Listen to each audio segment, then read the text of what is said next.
Alrighty, let's see. Let's do a little refresh here. Let's see if everything's connecting. On my OBS, everything looks good. It looks like my model's moving this time, which is a relief. Last stream, I just had a little image of a raccoon because nothing was working.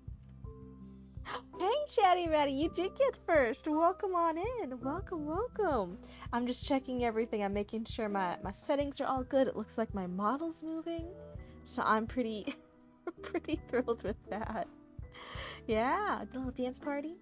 Yeah. Oh my god, yeah, Roots fixed it earlier today for me. Roots had to fix it because yesterday it was so silly. We just had the decaffeinated. Wait a second. Is this the birthday raccoon? Is this the birthday raccoon? Is it your birthday? Don't sacrifice me. I'm not gonna sacrifice my raccoons. I sacrifice other people, but I don't sacrifice my raccoons. But yeah, decaffeinated. Is it your birthday today? But it's my B-day. Okay, guess what? Okay, so decaffeinated. How about this as a sacrifice? How about this? You wanted a cake, right? You want a little trash cake? Okay. Do you see? Hold on, it's gonna start peeking into view. Happy birthday! We're gonna have a little cake, a raccoon trash cake on the screen for your birthday. Happy birthday, my little raccoon. Does that save the does that spare the sacrifice? Will you let Chatty Matty live another day? I found the Google image. I was like frantically looking up like trash cakes, raccoon cakes, trash can panda cakes. But because I was like, I had to find the perfect one to show on stream today in case decaffeinated is here. You live for now. Perfect. I love when my raccoons all get along. Should this be a thing now? Should I ask my raccoons when their birthdays are and then they can have a little raccoon cake on stream? That might be fun. Could you really say your ass? I'm amazed the automod lets you say ass.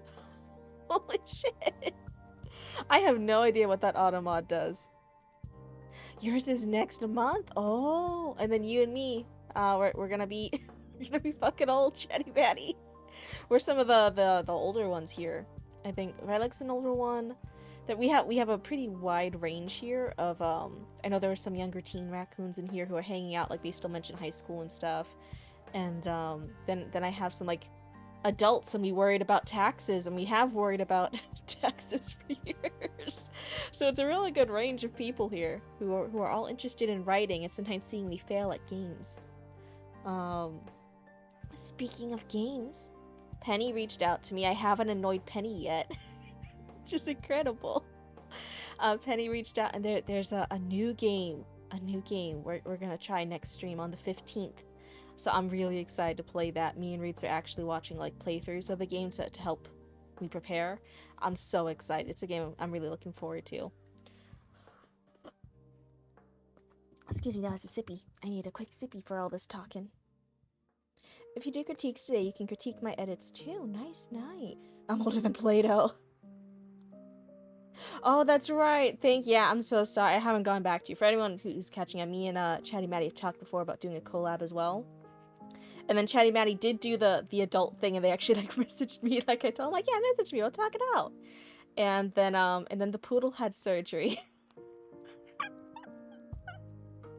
And then all this stuff with the poodle happened, and I've just been, I think I even canceled like a day or two of streaming, right? It's been some stuff, and I've just been, rude poodle, oh dear god, yeah. Is the poodle doing? He thinks he's doing great. The poodle doesn't understand English, other than his he actually understands a lot of English. He's a very smart dog. But he didn't understand his diagnosis at the vet. He's fine. He didn't understand while we were all fucking crying. He's fine. But yeah, we got some bad news at the vet. he is doing okay, but we do have to monitor him and be aware of some stuff. We got some bad news. But no, he's fine. He's just had peanut butter to take his medicine with. I gave that to him at 8. He's sleeping in a Root's bed right now, just chillaxing. He's all good. You had a lockback. I think I saw you mention that in the chat in the Discord, and I'm like, oh, Chatty Matty, you and me were both old. Mama Cryptid made fun of me when my back locked up a little while ago. Peanut butter like in the trap. No one can sacrifice the poodle. Dear God, everyone in this family has been crying enough about the poodle. We cannot sacrifice the poodle. Mama Cryptid, actually, before she left for her trip, was like, everyone has to be nice. You guys have to be nice siblings to your brother bear, okay? You guys can't say anything mean to the poodle.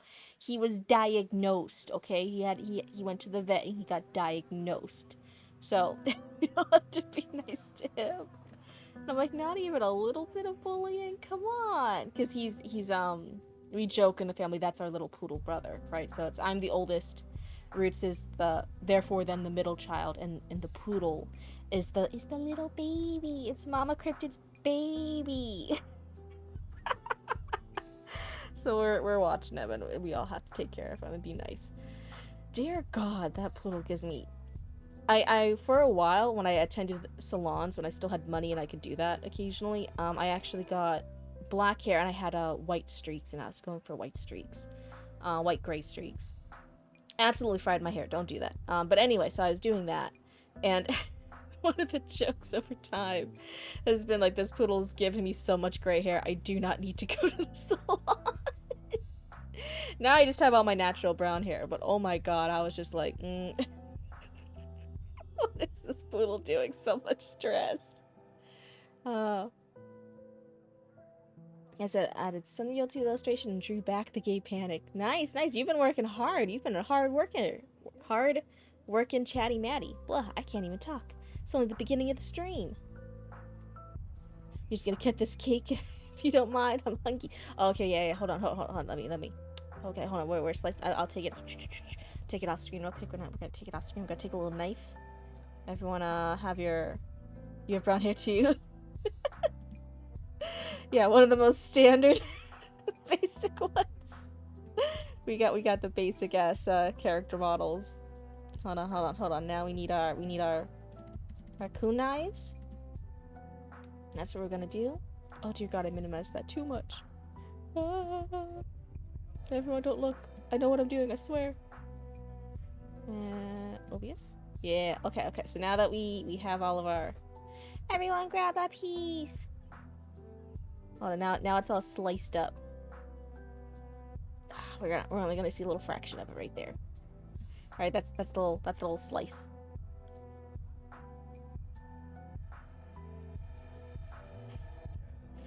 But it's funny. I also have natural blonde. You have natural blonde and brunette hair? Oh my goodness! Just use the emote. Yeah, everyone use your raccoon emote to get a slice of cake. Oh, your hair is brown, but it glows blonde in the light.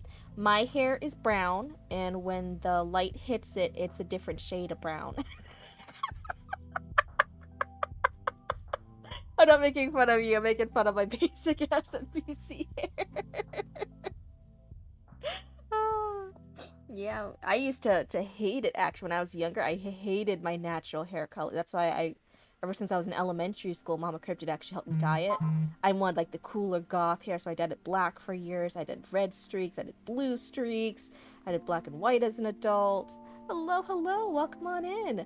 We were, one of our raccoons today is actually, having a birthday, so we had raccoon cake up on the screen.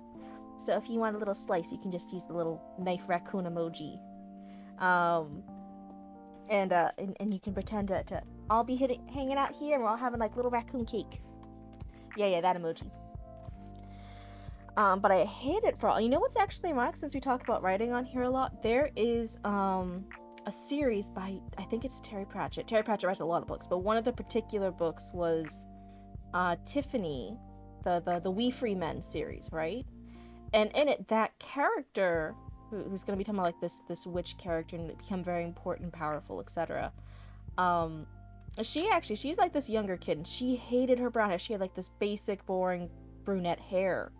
And as a younger kid, when I was reading it, I really related to her, of feeling like I want all this cool stuff, I want all this magical stuff in my life, but I felt boring, basic NPC energy, right? Like I didn't like that, and I was always trying to be cooler and edgier, and be what other like cool goth baddies on Instagram or Pinterest were like, right? And instead she grows up over this series, and she embraces herself, and she ends up doing cool things. And over time I was actually like, you know what, I actually like my brown hair too. And I was just like the way I style it or cut it, and how I present myself and hang out and different things. And I'm like, oh, actually I am more okay with myself now. But there's a lot of people like, oh no, you have such great hair. It looks, and they try to make it really artsy. It looks like cool witchy tree bark. It looks like this. It looks like that. And I'm like, it's okay just to have brunette hair. It's brown, and it's other shades of brown.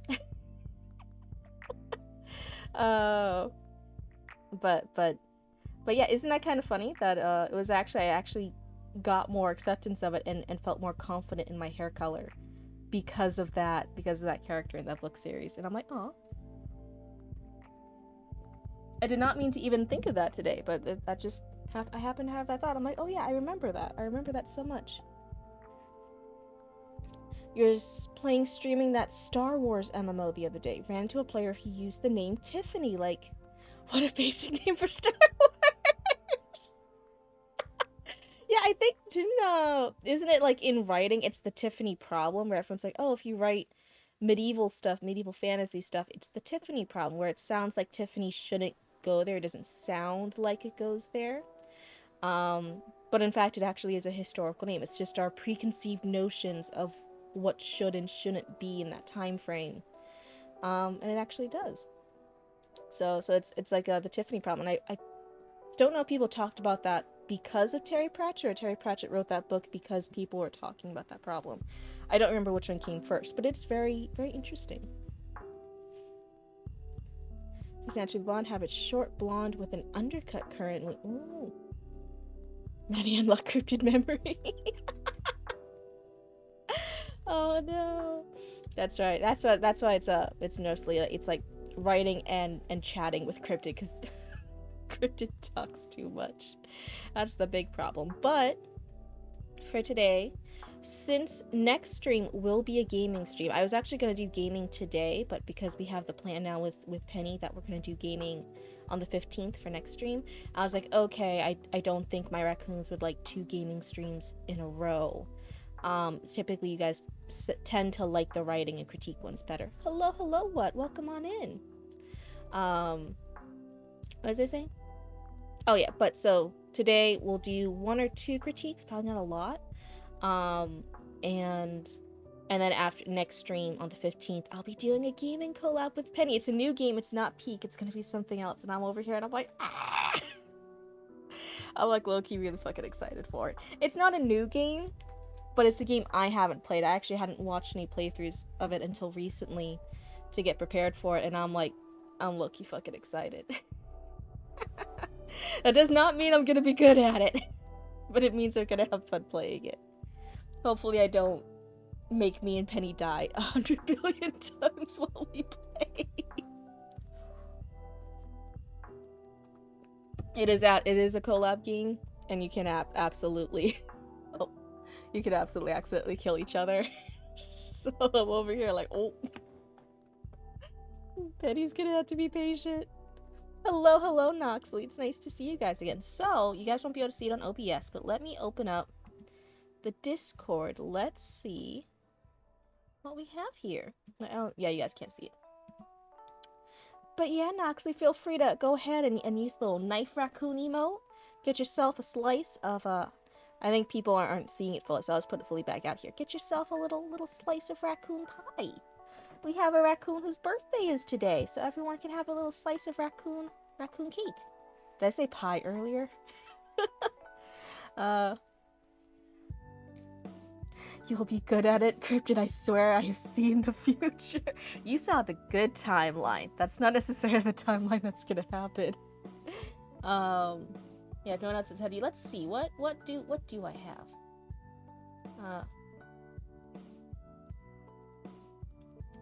50 roots. Okay, sorry, I have to remember how to use Discord. Let's see. Streams, it would be in story submissions. Did everyone see that there's the Stranger Things thing that I did? Because I was like I was so caught up. I was so excited at the idea of the Stranger Things thing. And I don't think anything's happened. The conformity gate stuff with Stranger Things, and I don't think anything's happened. I was too devastated. I just let it die. I'm gonna have to have Roots pull it at some point. Oh, you have homework and stuff. All good, Noxley. But hey, thank you so much for checking in. We're always happy to see ya. But yeah, so we're gonna be doing critique for a little bit, and then next stream, the 15th, Noxley, it's gonna be a co-op game I'm gonna do with Penny. I'm excited. I don't know if we're telling people what the game is yet. So for now, I'll keep it secret. But if you guys hear Penny say it, then like, hey. Yeah, critique. Okay. Fuck, where? Story submissions. I believe it's still the same as last time. Where Blub in the Discord. I don't know if that's their thing here in Twitch chat, but Blub and Dusk, I believe, had the oldest. I don't know if either of them are in stream right now, if any of them are in chat. So let me see. Let me just scroll down. We did read Red Waves. Did we do... What's Slow Read by Decaffeinated? And then after that's who came up with an Untitled Mystery. I feel like we did the Untitled Mystery. That seems familiar. What was Slow Read?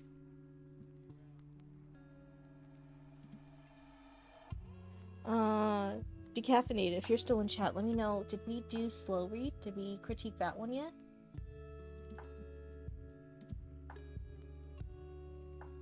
Google Docs.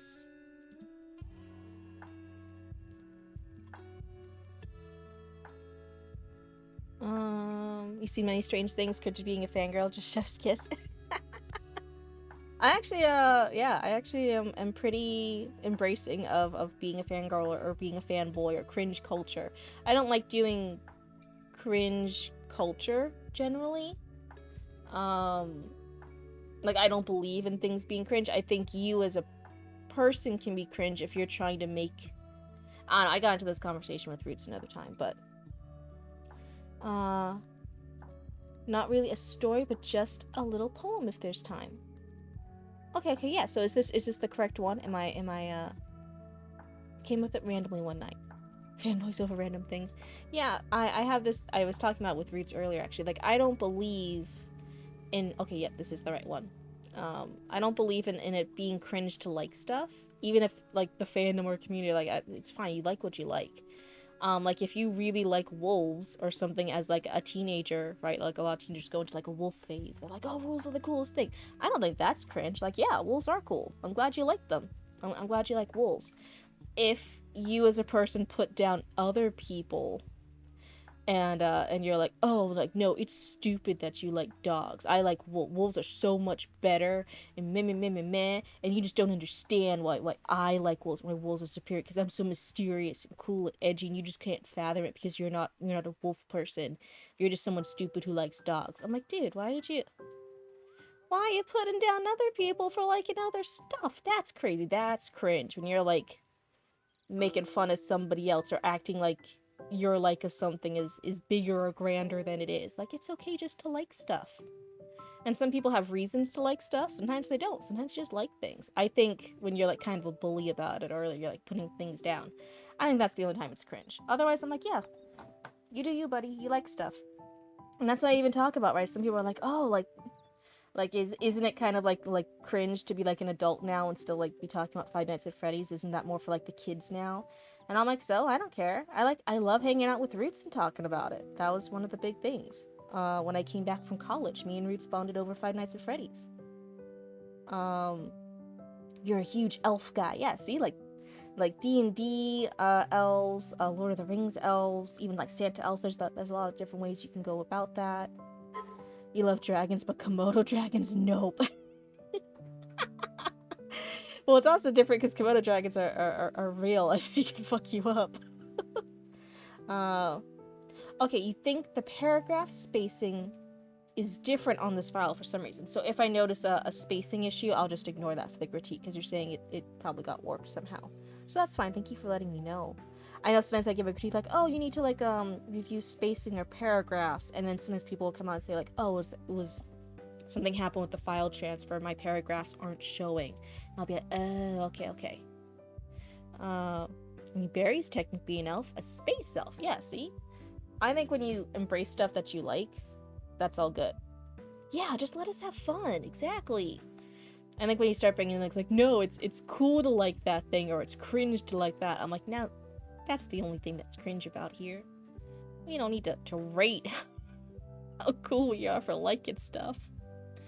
We're just all here on Twitch watching a stream of a blue girl reading your guys' works. Like, come on, we're not the most badass people ever. Screams like the Huntrix. Oh my god, I have loved K-pop Demon Hunters. Jesus, sorry, no, we're gonna focus. Whew, decaffeinate. It's your little birthday here. We're gonna have the cake all set up, and we're gonna do a critique before I get sidetracked by K-pop Demon Hunters. So the title of it is Slow Read. I'm already focused! I did it! I did the focus! Don't do this to me! I was already focused! No! I did it myself this time! Slow Read. Hydrated. Okay, here's your sippy. Now we're all gonna focus.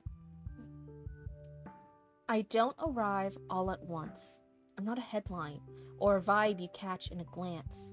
I take time, pages, quiet chapters where nothing obvious happens, but everything important is being set up. At first, I'm hard to place, a tone you can't quite name, a character you haven't learned to trust yet. You have to be near me for a while, long enough to notice the pauses, the sideways humor, the way warmth shows up only after safety does. Stay a few days and the story shifts. Suddenly there's rhythm, a voice, a softness that wasn't loud enough to introduce itself. I'm not difficult, just not immediate. I don't sparkle on first contact. I glow with familiarity. And the ones who wait, who keep reading past the opening pages, always say the same thing in the end. Oh, now I get you. Pre-focus. It's optional for ADHD. I feel, sorry, just before we get into the critique, but one, thank you so much for sharing. Two, sorry, ADHD sidetrack. There were people in the beginning when I was first starting streaming. I had some of the earlier chatters and stuff, and it wasn't quite as big yet. I say that like it was a long time ago. It was just like a month or so ago. And I was mentioning things like, oh yeah, you know, I am dyslexic. That is a diagnosed thing since I was little. And more than likely it hasn't been diagnosed, but all the rest of my family has been diagnosed. I did not luck out on the genetic lottery. They can all see it. I have ADHD, and I'm probably somewhere on the spectrum. That was a year ago. Cryptid, shut up. Banned.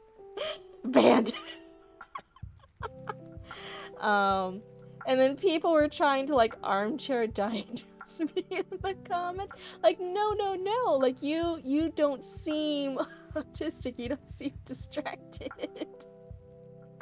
And I'm like, I am just a blue person on your screen. You don't know me enough to know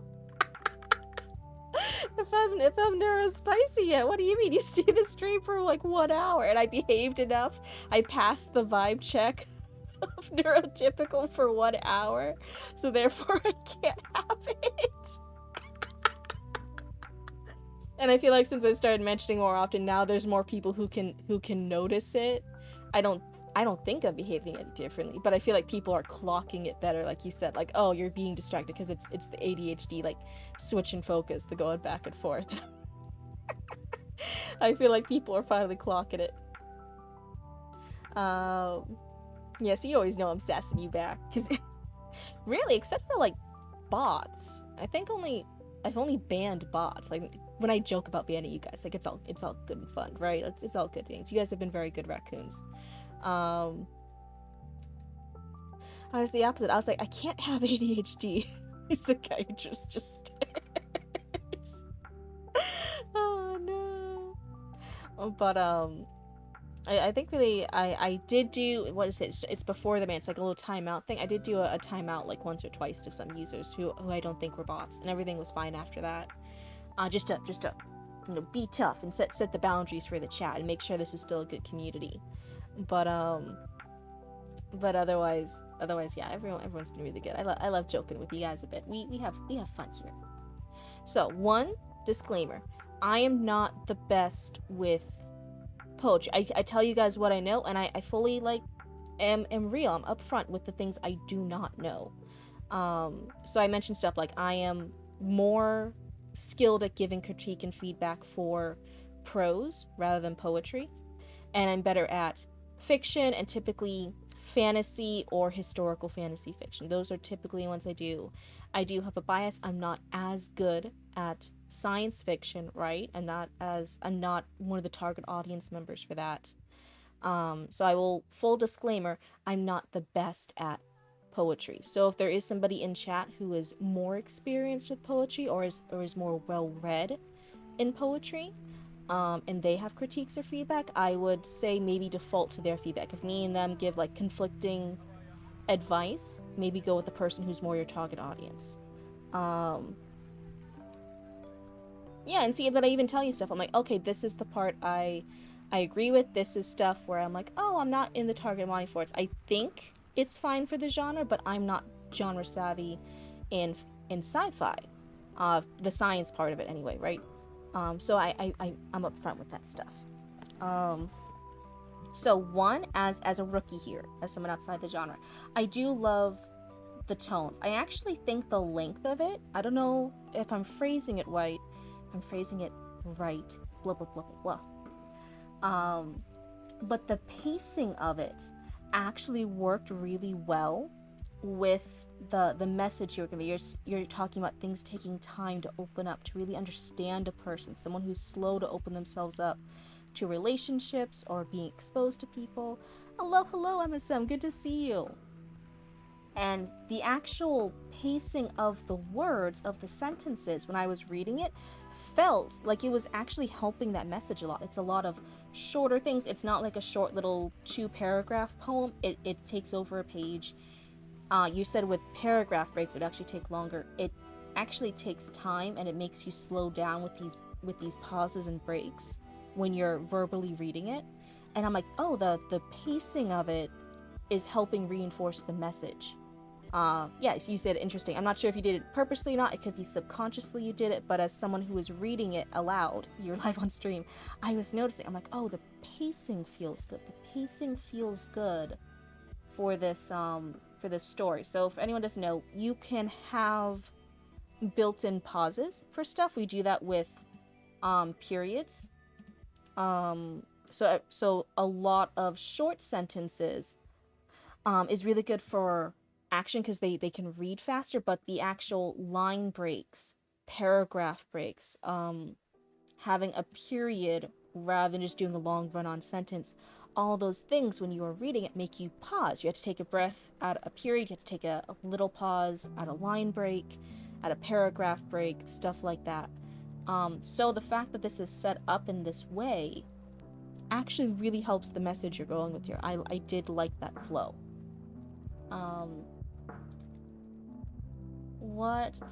So I'll say that I did like that. I felt like sometimes with poems, people try to be, what's the best way to phrase this? I'm not gonna do the artsy fartsy words. I'm gonna do layman's terms here. They try to find like a thesaurus, and they try to find really high-reaching vocabulary that doesn't fit the mood or the tone, and sometimes doesn't even mean what they think it means. But sometimes with poems, they try to act higher and mightier than they really are, and comes off as disingenuous. This one felt very grounded. It felt very grounded. It felt like the voice was good. It felt a little bit more sincere, and I do like that as well. So I will say, like, right off the bat, I like the voice.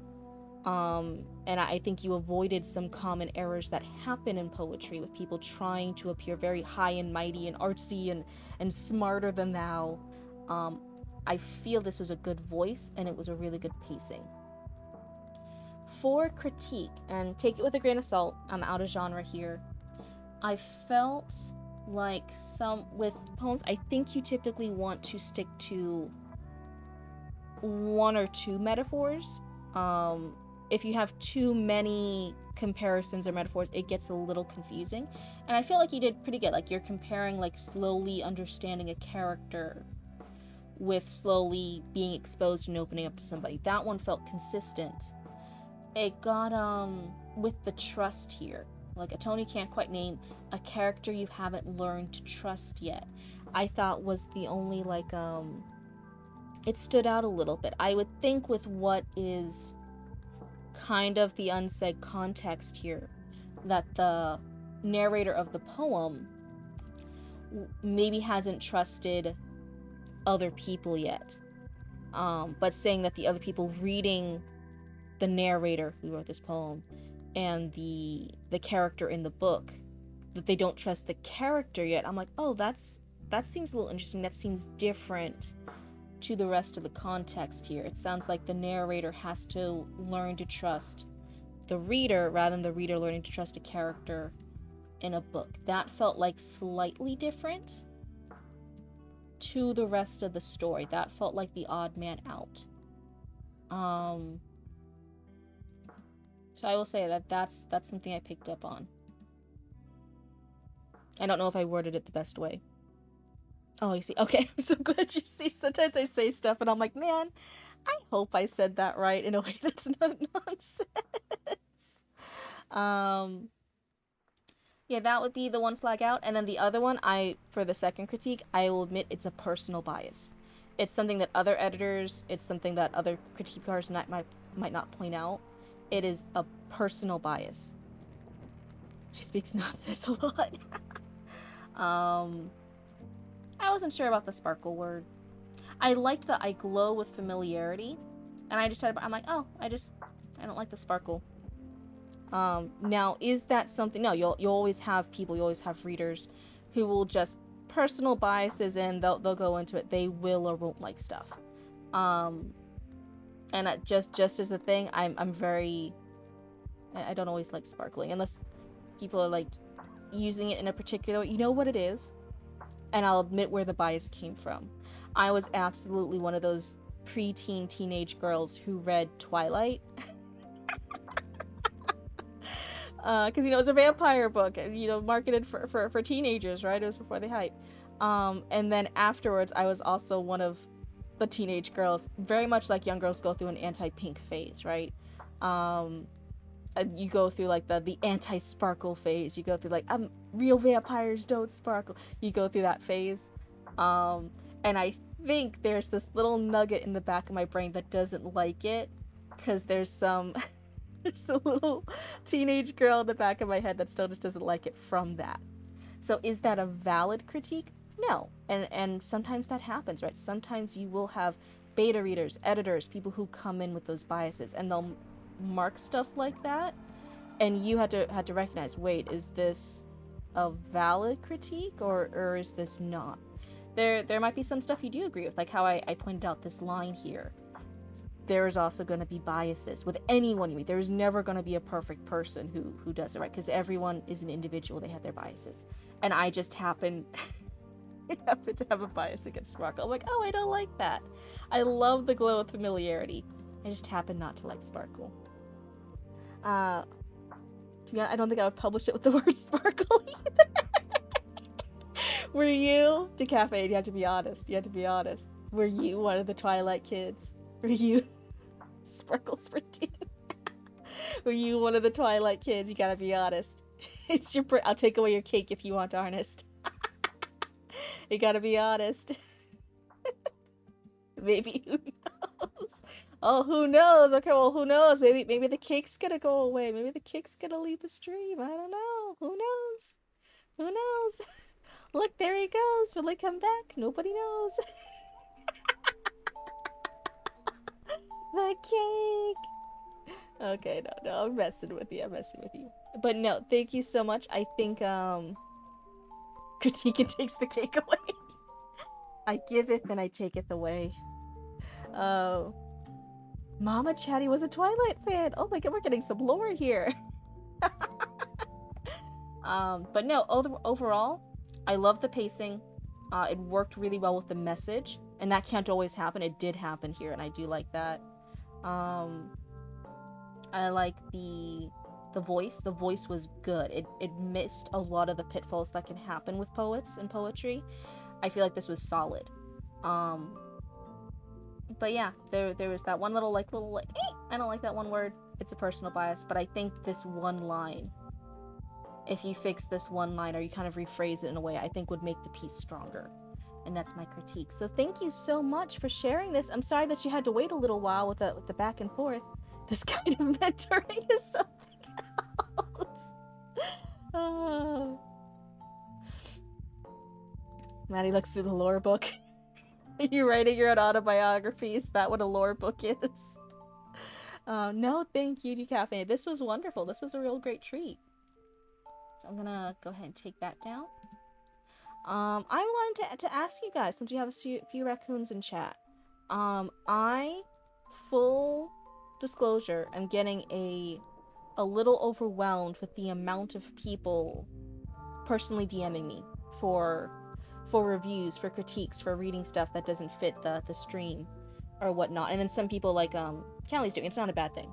Don't send Callie any hate. I haven't even talked to them about this yet.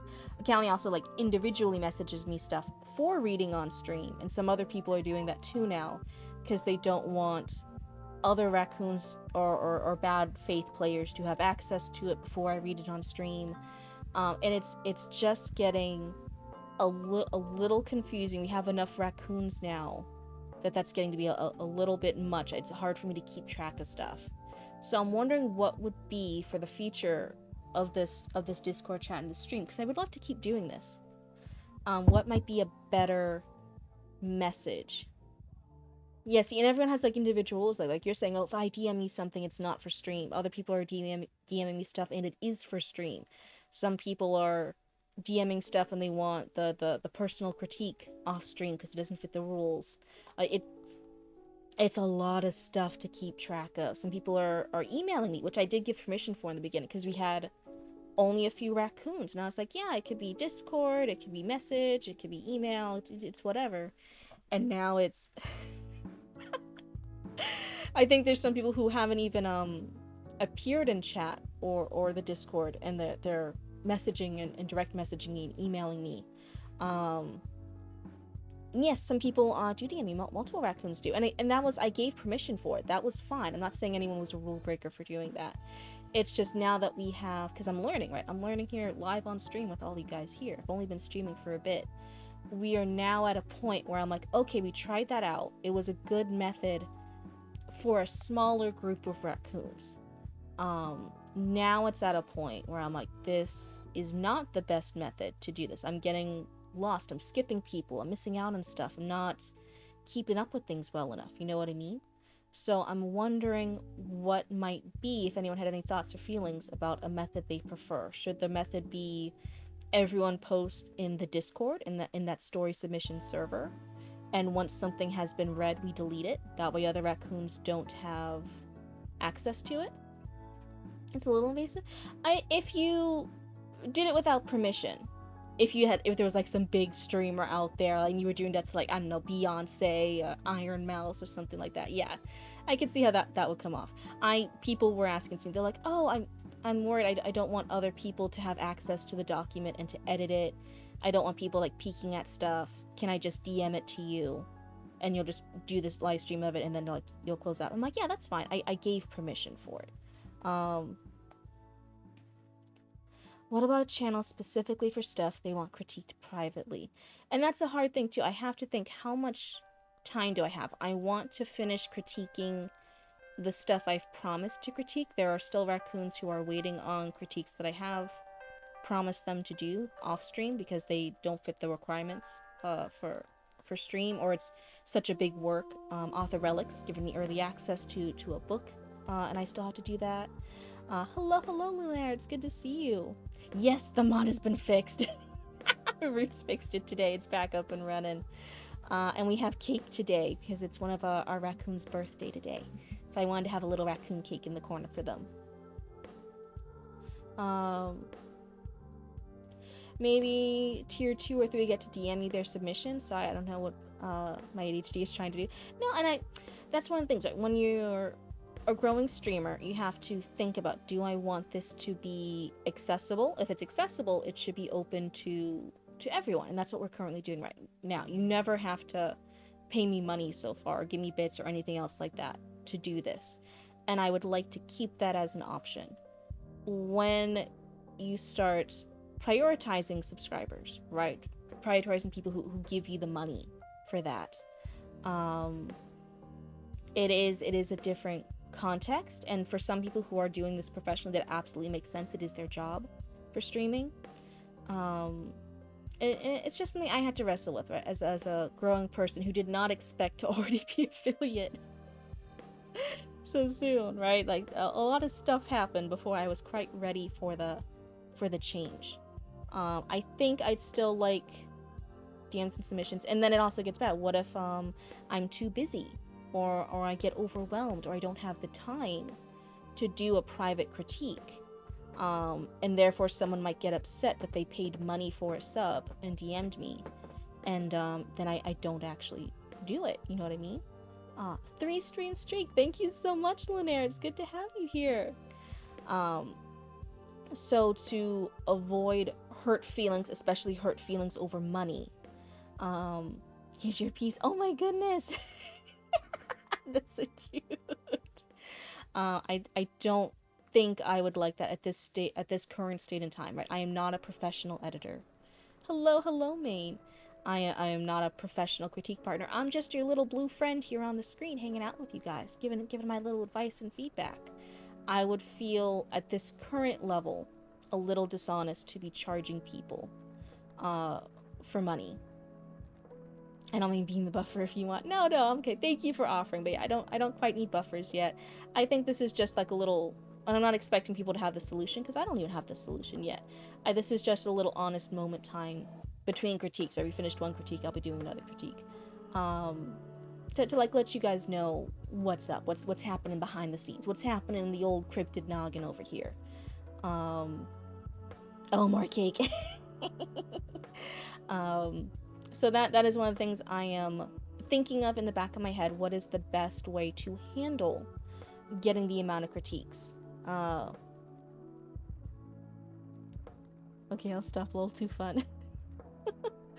Oh, no, it was okay. It wasn't bad or anything. I was just being like, oh, look at the cute emojis. I'm so happy you guys are using them. I'm really happy when you guys use the raccoon emojis, because I'm always like, oh, man, I have all these people. I hope they like the emotes that I chose. I hope these were good ones. I hope they have fun. So when you guys actually use them, I'm like, oh, yay, I did it right. There might be some restructuring in the future. So if anyone's like in and out of stream, or you guys are wondering like, oh, why did Cryptid change this? Is the rule at anybody? Did she change anything because of one particular person? The answer is no. All of you guys have been absolutely wonderful and patient. It's just me recognizing, oh, this is getting bigger and bigger. I'm not gonna be able to sustain this at this current pace, and keep track of it and be handling the stream as well as I want to be for you guys, the way it is. Yeah, it's a little overwhelming, but like not in a bad way. It's not in a bad way yet. I'm just I run a business with Roots, so I can, over time, I can realize when projects are going to be overwhelming, and I can say no, or I can stop them ahead of time. I've gotten better at that over the years, and I'm looking forward in this, right? Streaming is the new thing for us now for our business. And I'm recognizing the limitations, and I'm like, oh, okay, this is going to be a problem if we don't course correct a little bit in the future. So some of the ideas I am having in the back of my head is I will finish the personal DMs people have sent me so far already, and I've agreed to privately critique them. I still need to catch up on that, but I might not be accepting personal DMs for private off-stream critiques anymore in the future. Just depending. Um, you know, something's got to give at some point with the amount of time I have. Oh my goodness. And I don't think I'd want to limit that to a money or a subscription or a bits thing, because then, you know, you're putting a transaction money on it. I would then be 100% obligated to deliver on it, and I think I would be required to deliver it at a level that would deserve money, right? And I'm not that level of critique partner yet. I'm not a professional editor. I'm just another friendly person here who's giving critique and feedback, because I think it's hard to find critique partners, and I'm trying to be the critique partner that I would want to have. So in the future, it might be everything is done on the story submissions thing, and I might close our email and my personal DMs for storytime submissions, just because it's hard keeping track of everything. For me, you do need critique on the spicy stuff, but there may be 3 paragraphs at most. First critique here, I'm over here and I'm like, because I do read spicy stuff. I just don't like reading spicy stuff on stream, right? I'm like, oh, if it's spicy, it needs to be longer than 3 paragraphs. You need to go all in. I want the spice. No, wait, don't take that a cut. I'm not saying submit the spice to stream, but... hello. Yes, Decaffeinate's over here, and it's actually their birthday. So enjoy this little raccoon trash cake in the corner. We're very excited to have raccoons be growing older and wiser. Physically incapable of Spice Callie. Oh no. So yeah, that might be, if you guys do see that shift in rules or submission guidelines later, no, it's not at anybody. Nobody did anything wrong. It's just we're growing. We're becoming a bigger raccoon family, and I have to adjust accordingly to handle that. Hang in the Discord lounge, and people who want to DM you their work could ask you there. Just another ADHD idea. The Discord lounge. I pop in every now and again when I see some messages have happened. Ruh-roh. What's ruh-roh? Nothing bad happened. And again, if I wanted to be a full-time critique partner, if this was my job, if I was a full-time editor and I was like, yeah, I'm bored, I need to critique and read more things, that would be something I would do.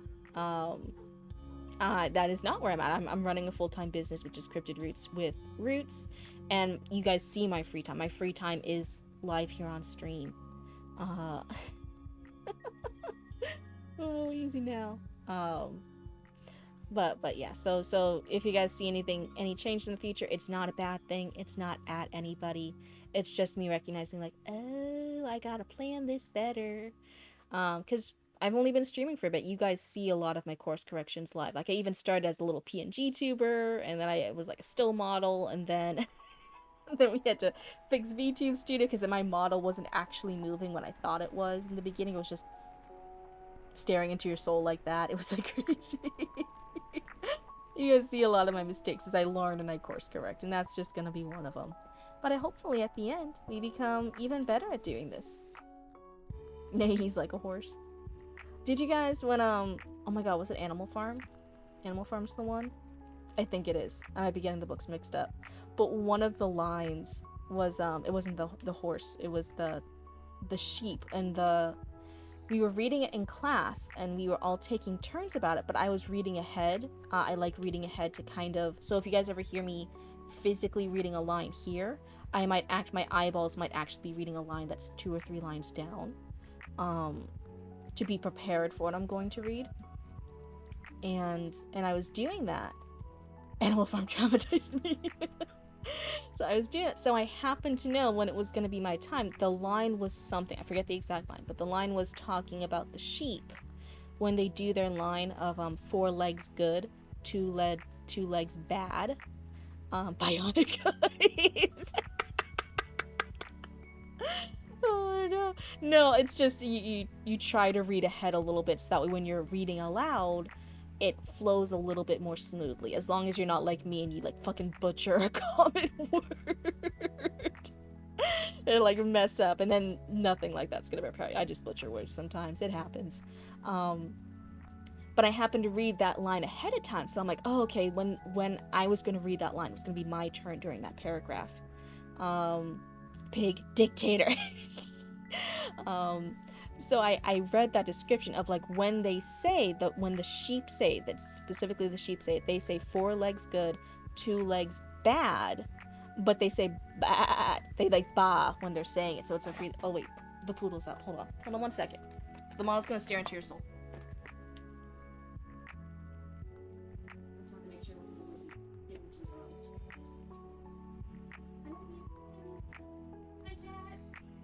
That's Roots. Roots is saying hi, chat. I'm coming back. Are you letting the poodle bear out?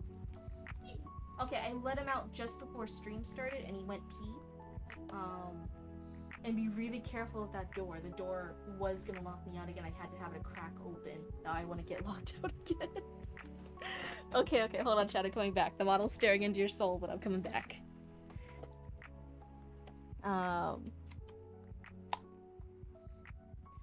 Hello, I'm back. Yeah, see, she dings. It's doing a shimmy. No, it's just the poodle. I saw the poodle come out, and I'm like, wait, the poodle, in order to come out here, had to open the door. That means Luna could go to some of the other cats. It was Roots. Let him out. It's fine. Everything's fine. Where's my lo-fi?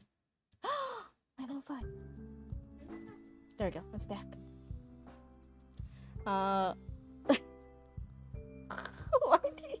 Why do you guys never clip my cool moments? Why do you guys only clip me doing stupid shit?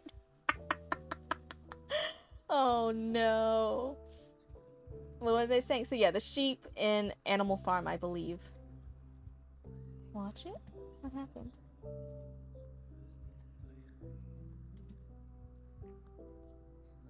Did my neck snap? Why is my character's mouth snapping? What's happening? That's Roots. Oh god, why did my model do it? Looked more like you were sleeping. I was taking a long sleep. Fucking dying, snapping my neck like that. Mod clipped me singing Sweet Home Alabama when they were talking about fish incest. Okay, I haven't gotten that bad yet. Okay.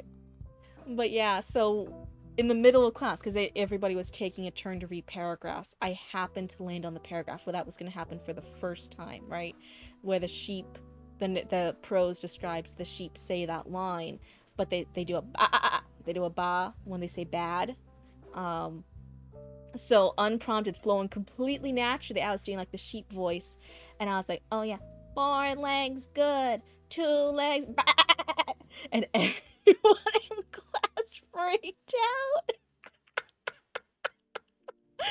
And then the teacher like actually went ahead and like figured out where a lot of the sheep were gonna say that, and they actually had me read all those parts because I was the only one who, I'm not saying I did it well, that's not like necessarily a good ba, but I was the only one committed to the bit. I was gonna do the ba sound every time they said bad. I don't know how we got here. Your mom was baking my cake and she heard your ba. She was confused as oh no! Why do people only know me for my stupid shit? Please no! Nobody clip my ba, please no! I swear I was just telling a fun story. She was like a blue sheep? I'm a cryptid! I'm a cryptid! But no. Say hi to Decaffeinated's mom, and I'm so glad you're gonna get a real life birthday cake, not just a little image of a birthday cake here on stream. Did you tell her like this birthday cake in the corner is actually for you? when you do voice acting, it's usually the stuff that I feel is cringe that sounds the best. Callie, you do voice acting? That's crazy. Do people everywhere think I'm a freak in the sheets because of what I write? That is not remotely true. I told her I wanted trash cake. She said, not in my house. Oh, okay, so this is the only... You just get a picture of a trash cake with a raccoon. That's so funny, because I'm over here and I actually don't read spicy content on stream because it's a little embarrassing. Full disclosure, I'm an absolute freak. So that's very funny. Do people think I'm a prude just because I don't read too much spicy stuff on here? It's just because it's a little... I know I'm saving stuff for VODs. I know the type of content I want to have this channel, the kind of vibe I'm going for. So I'm like, oh, okay, no, we're gonna avoid like the 18+ stuff as far as like sexy, spicy scenes. And now I'm like, oh no, is that what people think now? That is not the case. People ask like, oh, do you not read any spicy stuff? And I'm like, no, full disclosure, I read a lot of spicy, mature, and explicit stuff. I just don't read that like aloud to people. That's not what I'm comfortable with. What's that? Oh, no, do not use that as a reference. That is not good stuff. I specifically say that's my trashy comfort stuff because it's not good. It is not good. It's not how it would work. MXTX stuff, there's like some people getting things done that would absolutely require lube, and there's not any lube or oil to be seen. Not a single drop, and we're like, okay, so I'm not saying it's good. I would just say it gives me serotonin and dopamine. Oh, that being said, I may need to leave soon. It's smelling really sweet here. That's right, go. Someone's calling you out. They're saying, Roots, get your ass here. I think they were just raiding earlier. This might be another break. They might be raiding with their friends later. Oh, you're all done with raid? Did you win? Are you winning, Roots? You can say that. I almost spit my water on the keyboard. I love you too, Roots. Bye. Are you taking the poodle? Okay, I'm just a little worried about him going into Luna's room. Could you block it off? Okay, thank you. They'll miss out on their cake. It's fine. I'll save them a slice. I'll save them a slice of the raccoon cake. It's fine. Bear, the poodle, actually his newest toy he got was a raccoon toy. He gets all stuffed plushies and animals and stuff. The newest one was actually a cryptid one. Mama Cryptid even pointed. She's like, oh, we're gonna get him a raccoon. So he's like one of your raccoon friends on your stream. And I'm like, thanks, Mama Cryptid. I think I'm taller. I'm 5'3" here. Yeah, so you're towering over me. That's why I think I had the joke before in some other streams where people were like, oh, do you want a tall boyfriend? And I'm like, yeah. And they're like, oh, you're one of those shallow people who want someone like 6 foot tall. And I'm like, dear God, no. You could be 5'1" and you're taller than me. That's fine. I am just a hair under 5 feet. Just a hair. I could probably basically say I'm 5 foot, but to be brutally honest here on the internet to all of you strangers, no, I'm just a hair under 5 feet. Fucking ridiculous. Fuck. The hired beings that rule this universe made me short because they couldn't give me too much power. They knew I would abuse it. They knew I would. Anyway, that was a really fun, I'm gonna cough real quick, hold on. Fuck, which one's the mic?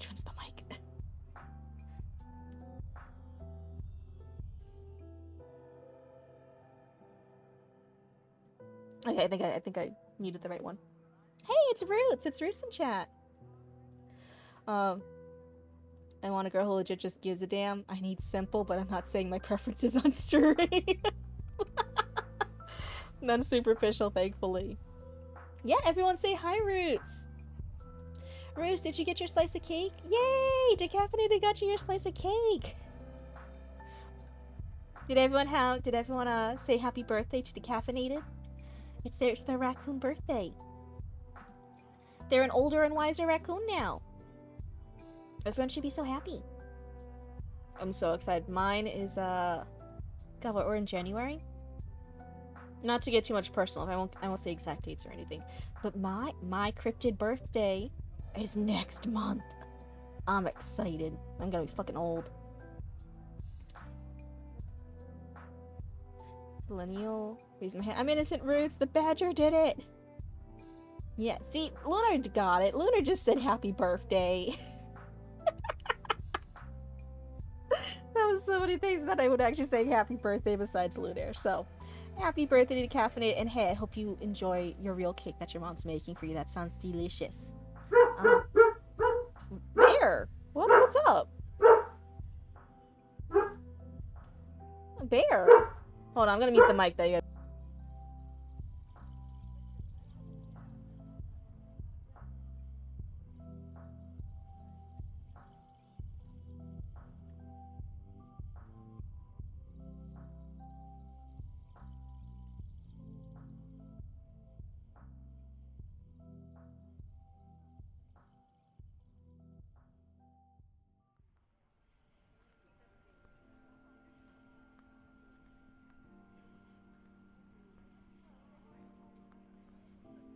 I'm coming back. Oh my goodness, I don't even know what he was barking about that time. Okay.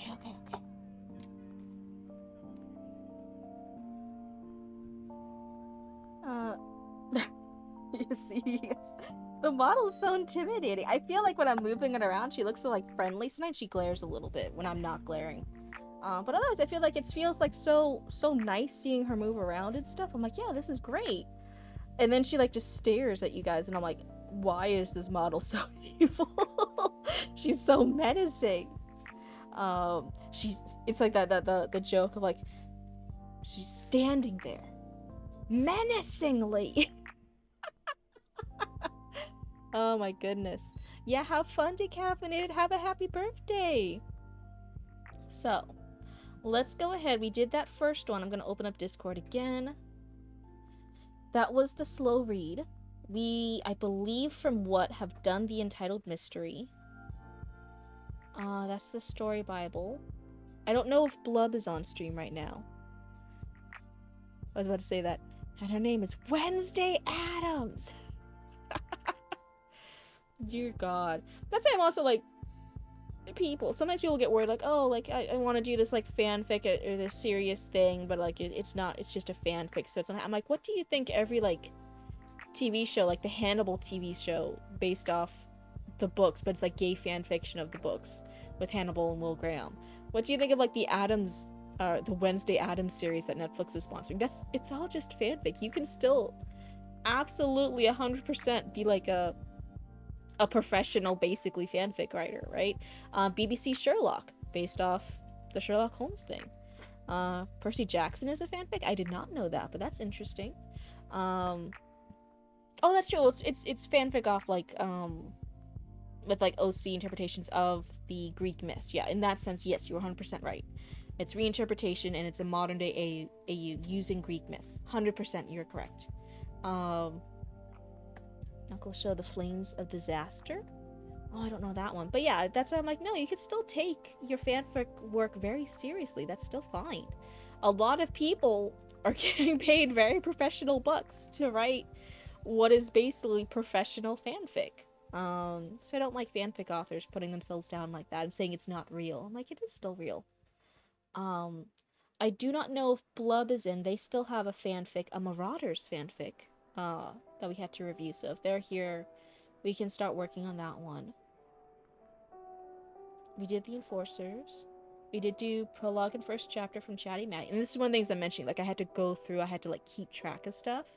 So I'm wondering if it would make more sense if after I've critiqued somebody, and that's been done, to then delete it. That way I can just see what I still have to do. Just for me scrolling wise, me figuring out what I have to do would be a little bit easier. Tenebrew, Injust, I know has sent me DM. There's something off stream I have to critique of theirs, but I think everything they've sent for stream I have critiqued. The Nihil ending. Dusk has sent something that I haven't reviewed on stream yet. If they're not on stream in the next few days, I might just send them a DM.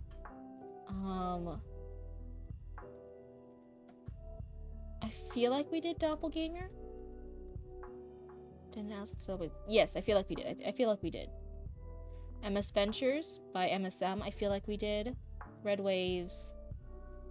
Chapter 2, Chatty Matty, I feel like we did do. I think you said you've edited it, but in the original version we did. If Meowscarada, we only did partially? Oh. And so Wednesday Addams met with Cthulhu. They spawned terrible beasts. No, so it can work though. Hot goth girl gets with a enormous Cthulhu, and is the Lilith spawning off new horrors into the world of mankind as we know it. Hey, it could be good. Could be good. Could be good. But Meowscarada, I feel like is the person that we should read next. I don't know if they're here now. What I feel like we've covered. Mechline Academy we did do. Okay. And then there's something else from that person. From L. Is that Lunaire? I think I saw Lunaire earlier. So if Lunaire's still here. Yes. Okay, so Lunaire is actually next in line. So we did slow read. Now, if you're okay with it, Lunaire, we can do, it looks like Perfection.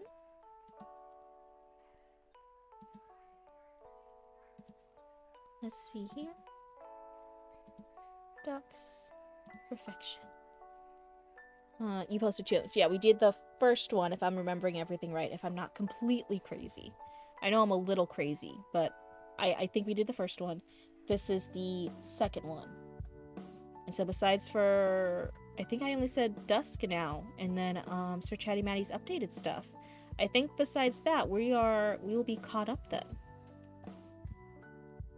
Yes, just to let you know, I wrote that years ago, so I haven't looked at it.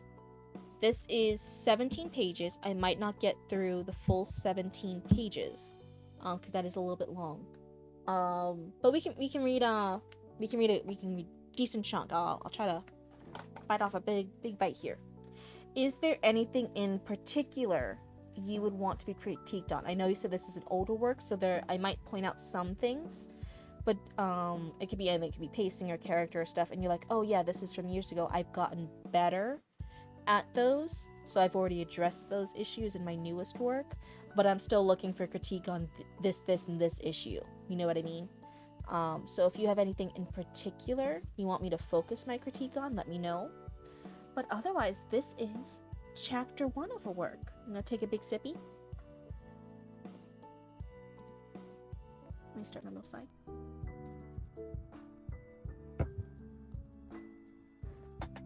I am on a mission, Leon Reynolds thought. Leon Reynolds thought, as he went into the Walmart superstore. Reynolds was of average build, his dark brown eyes poking out of a red hooded sweatshirt that read Gap in big black letters in the center. Leon walked through the superstore with a wide, warm, friendly smile as he waved and said hello to everyone he met. As he did this, the people waved back, nodded, or asked how his day was. And he would reply, "Oh, my day's been great so far, and tomorrow I'm going to be pretty well known." Then some would say, "That's good for you. We need more people that can help the country." Or, "That's nice." As he walked around, his phone trilled in his pocket. Leon opened it and put it to his ear. Only one thing was said on the other line. "It's time." Then the guy hung up instantly. Leon knew what it meant. It meant that his mission was going to begin. Leon's madness began seeping inside of him as he started his part. If nothing, I don't know if you still have access to the document, but just before I go forward, if you could highlight this line, because that's something I want to mention later, this particular line. 2 miles east of the Walmart superstore, 5 vans parked simultaneously in front of the main mall. There was 10 people in each van. The figures dispersed from the van and walked in a single file line as they headed for the doors. Some of the figures had brown suitcases, while others had long coats. They all wore black business suits under their coats and black sunglasses. One after another, 50 phones rang. The sound was worse than a car's alarm going off. At the same time, the mysterious 10 all answered their cell phones. They all heard the exact same thing. The exact message. It's time. Their mission had begun. Okay, thank you for doing that. I just don't want to forget about it later.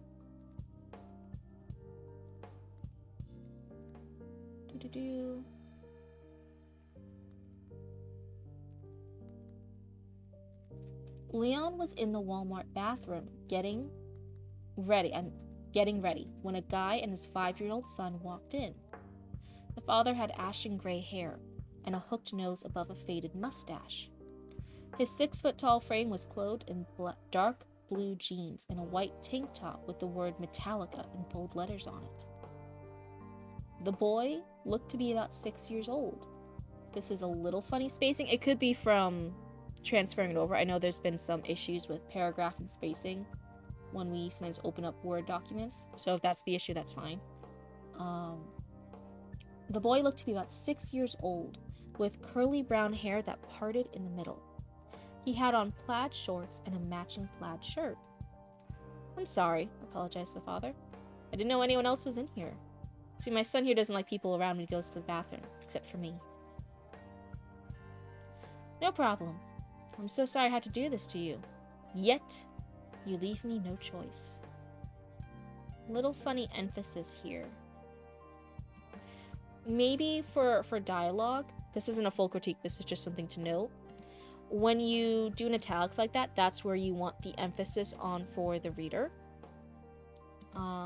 So in this case, it would read, "No problem. I'm so sorry I have to do this to you. Yet, you leave me no choice." I'm not sure if yet's the best place to place the emphasis. Maybe "no choice." So I had to do this to you, yet you leave me no choice.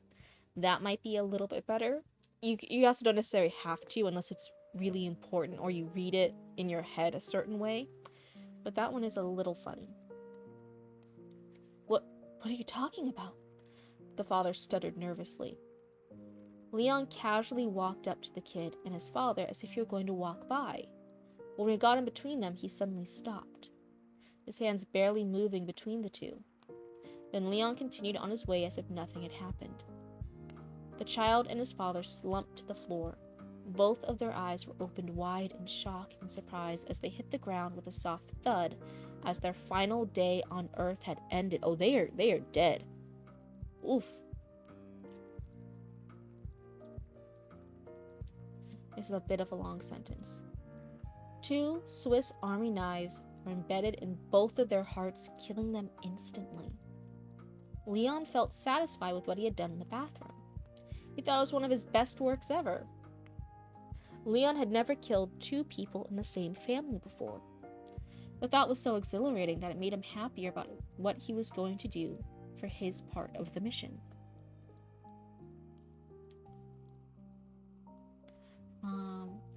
All 50 of the men dressed in black spread throughout the mall, standing stock still in their assigned areas for the mission.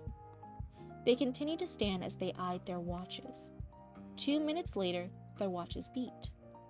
They produced semi-automatic machine guns from their trench coats and suitcases.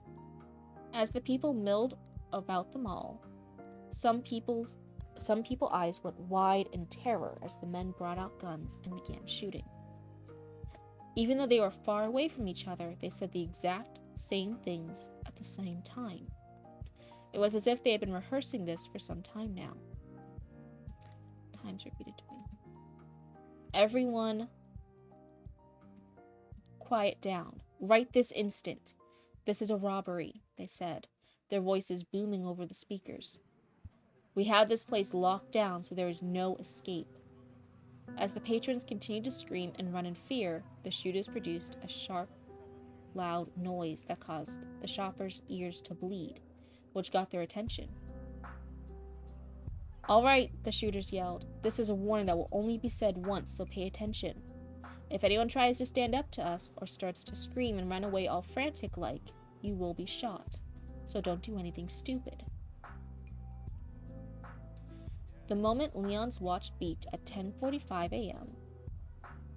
When do we start?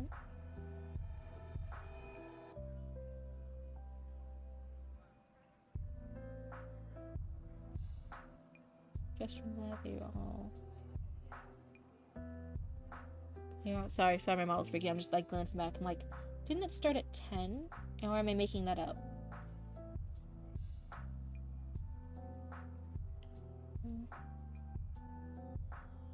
This mission was to begin. No, there were 10 people in each van. Maybe I got that from there. Same time, the mysterious 10 all answered their cell phones.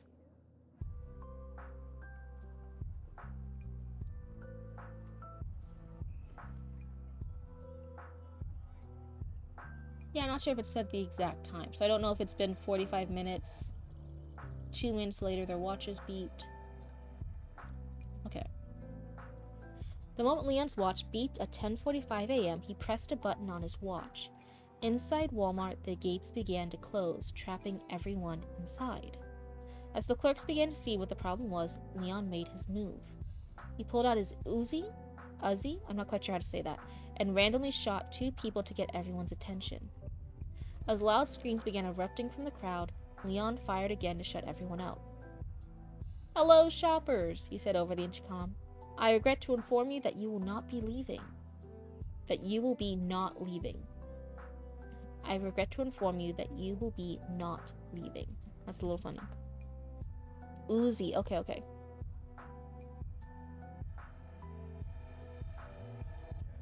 "If you scream, you die, and if anyone attempts to be a goddamn hero, or if anything happens to me, this place will be blown sky high." Leon stopped and waited, then continued. "All right, I need about 20 people side by side in front of checkout 6. If you do not comply, I will kill 10 random people every minute. The group must be a mixture of men, women, and children. You have 5 minutes to line up." As Leon waited, people began to line up in a row side by side in front of him. The order went father, mother, daughter, then son for most of the way. 5 minutes later, 20 people were lined up. "All right, guys, we're going to play my favorite game," Simon says. The police arrived at the scene by 11 a.m. They split into 2 factions. One faction went to the mall, while the other went to Walmart. "So what have we got?" the new officer asked his partner, Leonardo. So Leonardo and Leon are they're different when you say them, but reading them, they look a little similar. "We've got a well-known murderer that goes by the name of Leon Reynolds. He was tried in court for 5 murders in the last 2 years, but was freed due to lack of concrete evidence." "Didn't we have someone watching him?" the recruit asked, his eyes blinking rapidly as if there were dust in them. The wind began to pick up as the clouds turned gray in the sky. Raindrops drizzled down to the ground until the raindrops became heavier than lead. Sorry, my model's freaking out. "Well, yes," Leonardo said as the rain and wind pelted him. "But somehow he gave our guy the slip and has been under the wire until now." Under the wire? Would it be under the radar? In my heart, I feel like under the wire is slightly different than under the radar. Could I be wrong? Absolutely. So don't take that as hard advice. I would just double check that. As he and the new recruit talked, a blue 4-door sedan pulled up. "Oh no," Leonardo sighed as he noticed the van. "Why? Who is that?" the officer asked in a monotone voice. Being a new officer who had joined the force 2 days ago, he didn't know all the people with whom he worked with. "He's been on the force for about 10 years, and he's never solved any of his cases. His name is Nathan Glide. Nathan was thin with light blonde hair.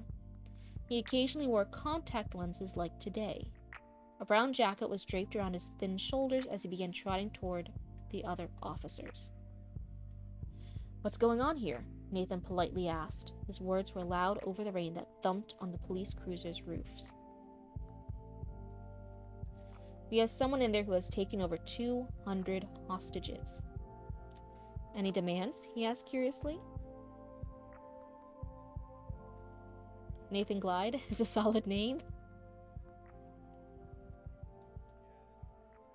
"No, we have no word so far." After talking, Nathan headed toward the chief of police, who was conversing with a SWAT team about the situation. "If he's as bad as you say, then why is he still on the force?" the officer asked the moment Nathan was out of earshot. "Don't really know myself. Maybe it's because the chief of police is his uncle." That's when shots rang out from inside the Walmart superstore. Nathan Glide's partner and best friend on the force, Miller White, watched as the SWAT team prepared themselves. Miller was black and proud of it. He had big ears and braided black hair put into cornrows. Miller detested being away from his best friend. They were like two peas in a pod.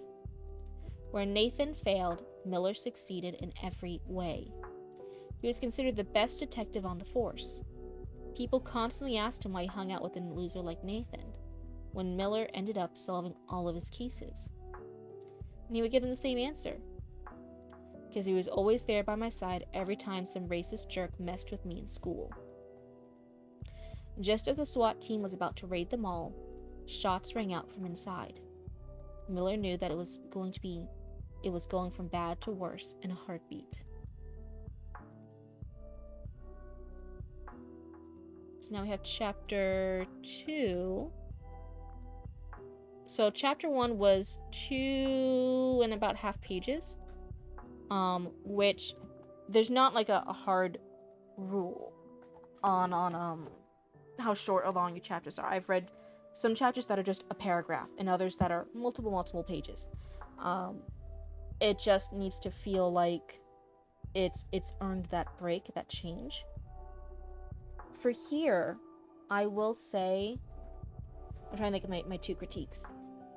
It feels a little bit rushed because we're jumping around a lot of different characters' perspectives. I think that's you start out with Leon, and you even have his thoughts. We have his thoughts. We are inside Leon's head. We're hearing his thoughts. We're seeing what's happening. We're hearing his dialogue. We're hearing what things he notices from people walking into the bathroom. Right? This is all from his perspective. The same chapter, we're then more, is it omnipresent? We're then just the narrator watching all the 50 men leave the trucks. And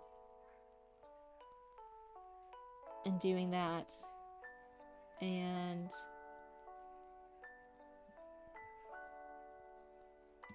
then we go back to Leon.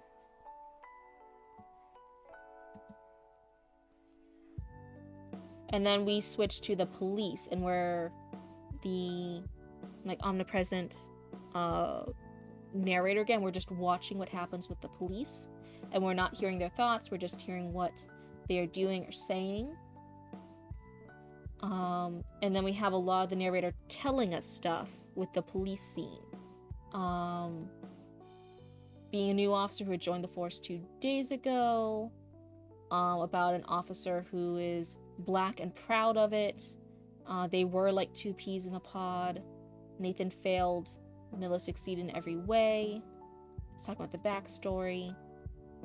So it switches perspective a bit. It's not concretely following someone. It's not being a consistent perspective. We're jumping around a little bit. And you can jump around. Normally you jump around between chapters. Like chapters might be split up between one, like Leon in one chapter, and then the police person Nathan in another chapter, right? And you would do it that way. But to have it all in the same chapter and just randomly going back and forth between paragraphs, it reads a little confusing. So I would say a little bit more consistent with whatever narration style or character you want to do. Make sure you stick with it consistently in that chapter, unless there's another chapter to switch off on. Readers can typically handle like a change in narrator between chapters. That's fine with a chapter change. But in the same and having like three or four in 2.5 pages, that's a lot. That's a lot of jumping around. So that'll be my first critique. And then I think I briefly mentioned it with the pacing. There is a lot of stuff happening in 2.5 pages when we could just focus on almost any one of these scenes, and that could be the whole chapter. Oh yeah, Chima, you're dealing with a dual protagonist too, and you have to switch between characters between chapters. Yeah, see, so it's not an uncommon thing. I'm not saying this is wrong to switch perspectives. I think just the way it was executed all in one chapter what was the confusing bit. And I would ask, I'm not sure if you are continuing this, Lunaire, because you said it was a project from a few years ago, but maybe you could answer. Is the intended main person supposed to be, sorry, we're dealing with someone named Perfection, I think? Who is the intended main character, or two main characters? Who's the main people we're going to be following along if this was like a full work? Now we're back to Nathan and Miller. I'm just kind of scrolling through. Leon.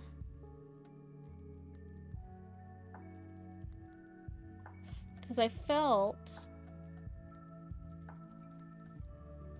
like we could either do this whole bit from Leon Reynolds. I don't know why those two names together, they look right. If I'm just looking at the words, they look right. When I'm trying to say them together, they aren't smoothly said together for me. Nathan is the main character, and Perfection is a killer he is hunting. Okay, so we do get Nathan. We get Nathan. Not as our first, not as our second. Not as our third. Our third's Leonardo. He's not even our fourth, because it's actually then switches to Miller. Miller White's then our fourth perspective. So Nathan doesn't have a perspective at all, actually, the first chapter, if I'm like rereading it again. So I would suggest then, if Nathan is the intended main character, and then Perfection is the serial killer or the antagonist whose perspective you also follow, I would suggest the first chapter either follows Nathan or Perfection. But there's a lot of other characters that we're introduced to that, as readers, we then assume is the main character. And by the end of it, we're confused. Like, wait, which character are we following? So if this was to be from Nathan's, the story might start, even though some of these other scenes were cool, it's kill your darlings for a reason, right? The other scenes were cool. The story might start with Nathan arriving and hearing stuff from the recruits about there's an active shooting at 2 locations minutes apart, at the Walmart and at the mall, and they are both under lockdown. They're dealing with a situation. What should they do?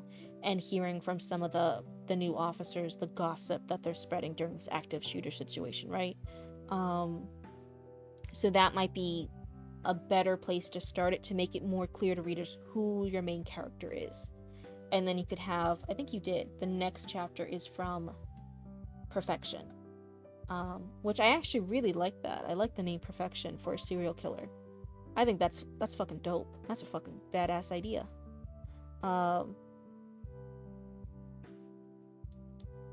You make 2 different versions of the chapter 2, one with one character, the other from another character. You can. It does get a little tricky, Sometimes readers don't, especially if it's back to back. If it's back to back, readers get tired. They're like, I already read this. Even if it's from another perspective, it feels like redoing stuff. As a general rule, again, you can break any rules in writing, but as a general rule, if you do repeat stuff of a scene, but from another perspective, it either has to be wildly different. It has to be such a different perspective that it feels like you're almost doing a different scene entirely.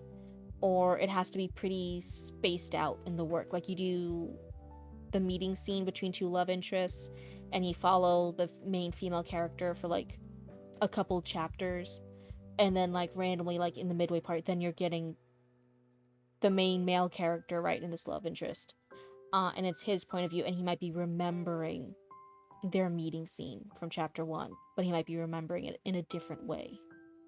And then since it's more spaced out, it's not as like the first Spider-Verse movie. First Spider-Verse movie. Yeah, I did watch Spider-Verse.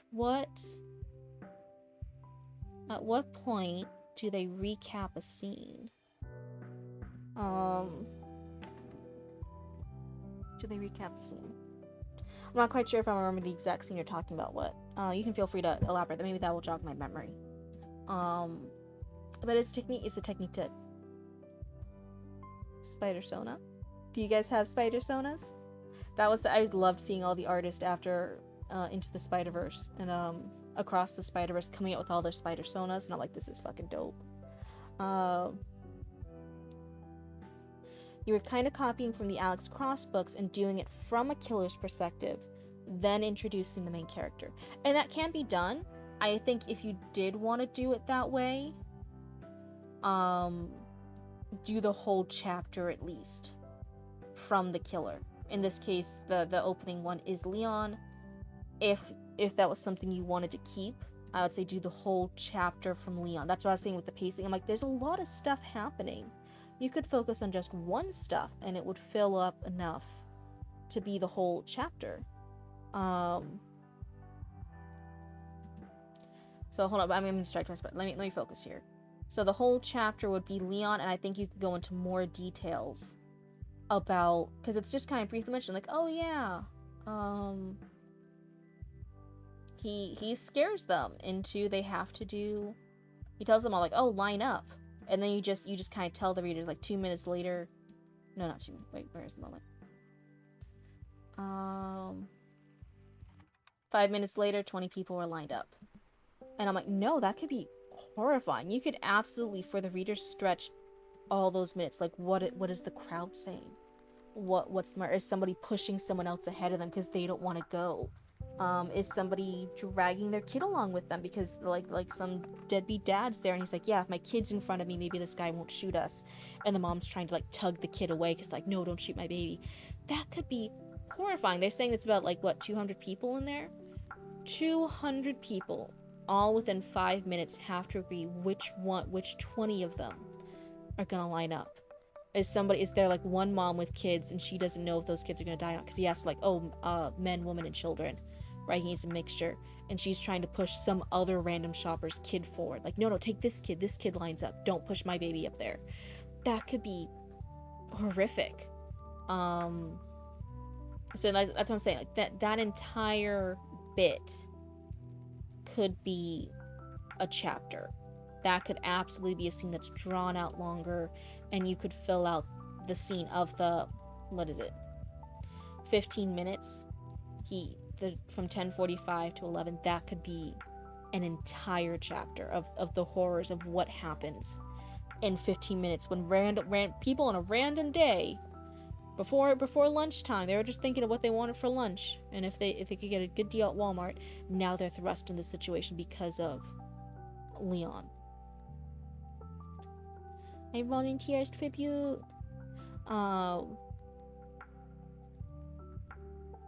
The scene writing would work really well building towards the big climax of the story. Like, boom, yeah, that's what I say. There's a lot of perspectives in the first 2.5 pages. You could absolutely change perspectives between chapters, as you're saying here, as we get closer to the big climax of the story, right? We might have a chapter or two of a detective going in, chasing the killer, and then like another page or two, the next chapter is the killer like escaping and doing the sneaky thing, and they have a, I don't know, like a bomb or something. And then the next chapter is the perspective of the detective again, and someone's like going over the walkie-talkie being like, they have a bomb, I don't know, like it could absolutely be done. I'm just saying it's not handled the best in this particular instance. I think for a stronger, clearer intro, chapter 1, focus on, you said you wanted to focus on the killer, so in this case you would focus on Leon and make it just an absolute horrific, gut punching, like immerse the readers into what is happening here, because this is crazy, right? This is crazy stuff happening. Okay, yeah, so you agree that at the time I wrote this, you knew less about writing then. So yeah, and it's not like you have to defend yourself, like, yeah, this was years ago, you said, right? And hey, every single time we write, I learned more about writing today than I did yesterday, right? It's not like a critique, like, oh no, Lunaire, so horrible. This is for a critique, we're learning some stuff to apply to future writing, and that's how we learn. So yeah, I feel like the perspectives could be handled a bit better. And what was the second thing I said? I think it would also depend. I think it seems perfection might be the main killer. I haven't read yet to chapter 2. Perfection might be a different... I think they are. I think perfection's a different serial killer than Leon. So in that case, as a beta reader or a critique partner, I would question like, hey, I know you wanted to start with a serial killer, but I'm not sure if Leon's actually important in the grand scheme of the book. So then you, my original version of my crime drama, as long as it fits the rules, yeah. Maybe if perfection's the big thing, I'm like, could you start with perfection then? And if it's not warranted, like again, if it's kind of hard to start with either killer, even though they have cool scenes, sometimes for a story we do have to kill our darlings, and it might just be easier to start with your main character, who is Nathan. Right? It just depends. Whatever serves the bigger story as a whole better. If Leon's never mentioned again, then even though this is a cool scene, his role is important for the beginning, but not for the rest of the story. That's what I'm kind of getting from that. If his role is only important in the beginning because you put him in the beginning, then some of, and it depends, but just some of the harshest critique here is sometimes even though something is cool, it might not fit with everything else. So if his role is only important here in the beginning, I'm not sure if then we should be following him from the beginning. This gives this character too much importance compared to how important he is for the whole work. If he's only here in the beginning, I think then the strongest part is to start with Nathan, and then if you wanted to, you could absolutely then switch to the perspective of Leon for like chapter 2, and we could see like the horrors of him doing all this stuff in this Walmart and the coordinated attack, and it's this big thing. But if he's only up in the beginning, I would suggest staying with the more important character, either Leon or Perfection, because it seems like Perfection's going to be big and important. But those are my critiques. Those were the two, blah blah blah blah blah. Perspective and pacing. This isn't a critique. This is just a note. It's like a little nitpicky note, but it's like a small thing that will upgrade your writing. And I wanted you to highlight it because this is like a cool thing to learn for everyone else here too. Sometimes as writers, we try to do the thing where we reveal the cool thing before it happens, and that actually it's not a very good. It doesn't typically work in our favor. It actually delays the punch. So in this case here, you as not you, but like the narrator, right? The prose, the story itself reveals only one thing was said on the other line, and then it tells us what the thing is. It's time. Right after. If this was like delayed, if it was like, oh, we spend chapters and chapters wondering what the one line was, then that's a purposeful concealment of it. But when it's something like this, where the mystery, what was the one thing that was said, is revealed in the next line, it just feels almost a bit like a letdown to the readers. You're setting something up only to then immediately deliver it. So in that case, if you're going to reveal it right away, don't make it a mystery. Just say, in this case, you would reword it to say, oh, it's time. That was the only thing said on the other side of the line. It's a really subtle thing, but as you write more things, and if you're ever looking at getting published or traditionally published, or you're working with editors, stuff like that, they'll point things out like that. They'll point out like, hey, you say only one thing was said on the other line. The thing said was it's time. You would reword that just to do that.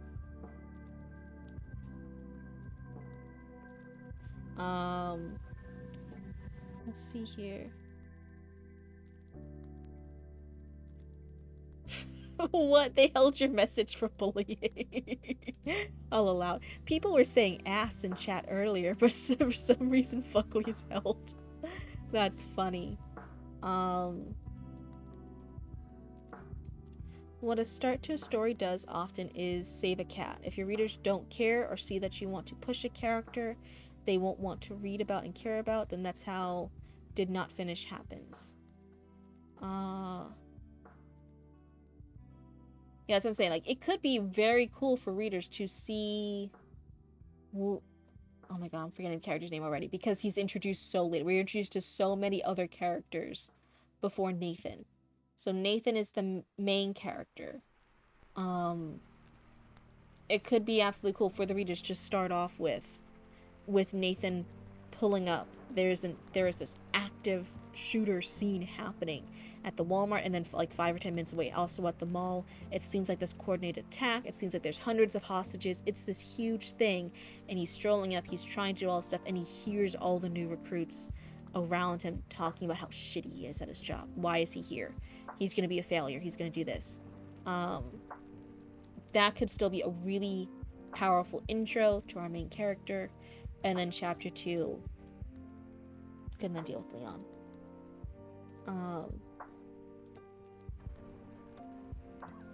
I want to apologize in advance for it's fugly to look at. Damn it, Automod.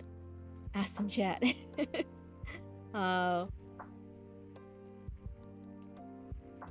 Let's see. So your rules don't introduce more than 4 named important characters in chapter 1.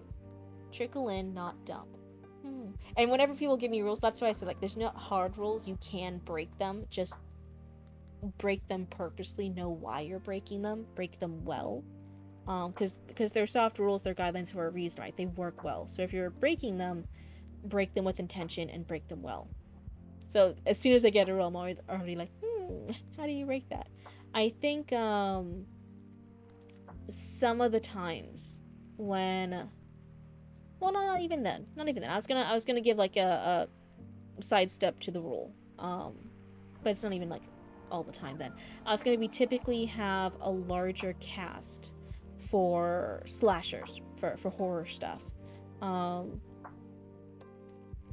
but and that's normally because, right, since it's with slashers and stuff like that, we're gonna have a lot of kills. We're gonna have a lot of those characters who are important, right? They're the targets of the serial killer, but they're gonna be gone by the end of it. If you see a horror movie poster, there's the trope. Only 1 or 2 of them are gonna live at the end, right? Like, but even then, you don't need to introduce all those characters right off the bat, which is what you're saying. You don't need to introduce them all in the beginning of chapter 1, which is true. We even with slashers and stuff like that, we are typically introduced to characters a little bit more gradually, but still kind of in the beginning.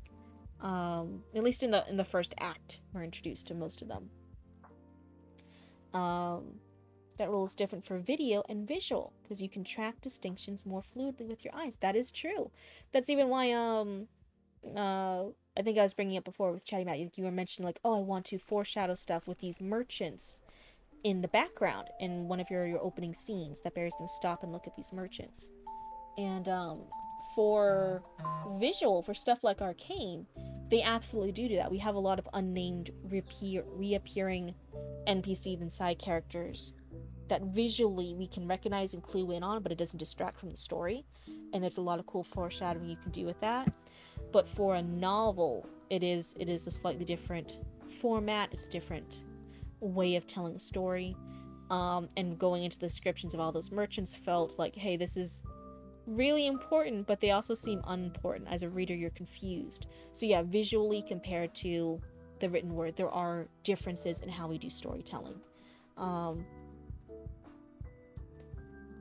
uh, hey, look at all these peeps, but it doesn't start at that school with classmates right away.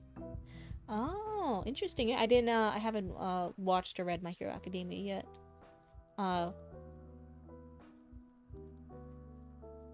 But no, thank you so much for submitting, Lunaire, for chapter 1.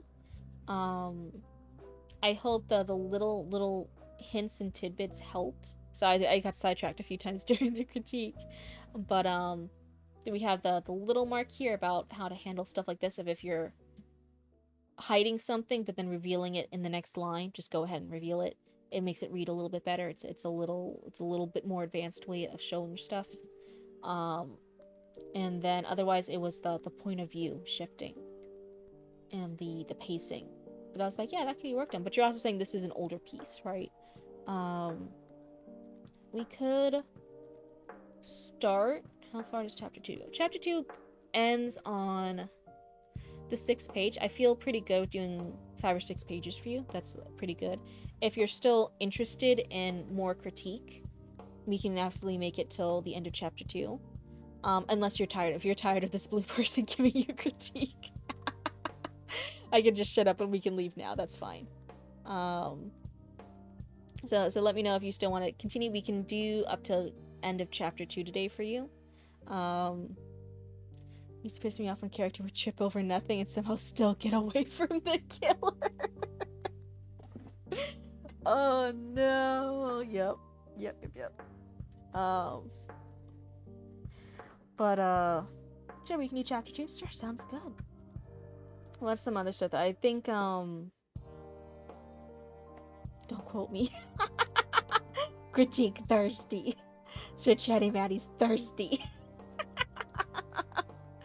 I think one of my biggest pet peeves is sometimes when in like thrillers or slashers or horror stuff in general, they make the killer a normal human being with normal at the end, like the grand reveal. It's like, oh, it was a normal human being, right? It was old Joe Schmo from down the street seeking revenge on teenage kids for having premarital sex, right? Like whatever the thing was. So it's a normal person, but throughout it, they made stuff happen that was physically impossible for one singular person to do. It either had to be explained by like there were multiple people, or there was a supernatural element, or there was a group who was pulling strings and making it look like it was a supernatural element, but they were really there.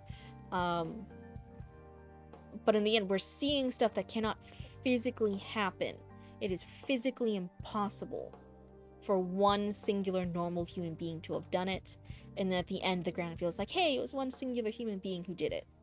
Like something like a serial killer appears behind you, and you're like, ah! And so you turn and you run out the door, and then the serial killer's right there on the other side of the door, and you're like, ah! And then you get stabbed. And then that would make sense if it was a ghost or something, right? Or if it was two people in cahoots. But the reveal is like it was one person. I'm like, no, that the person was right behind you, you turned around, and they're right on the other side of the door. They can't be in two places at once. Like, how did you... Don't lie to me. Perry killed Mary because she had Bob's kids? No! They gimmicked that in Monty Python with the night so distant, and then closing distance, and then again distant, closing distance. How did he span that distance and get me in one scene change? Oh my goodness. I haven't seen too much of Monty Python. I did see The Holy Grail. Murder. Physics are optional.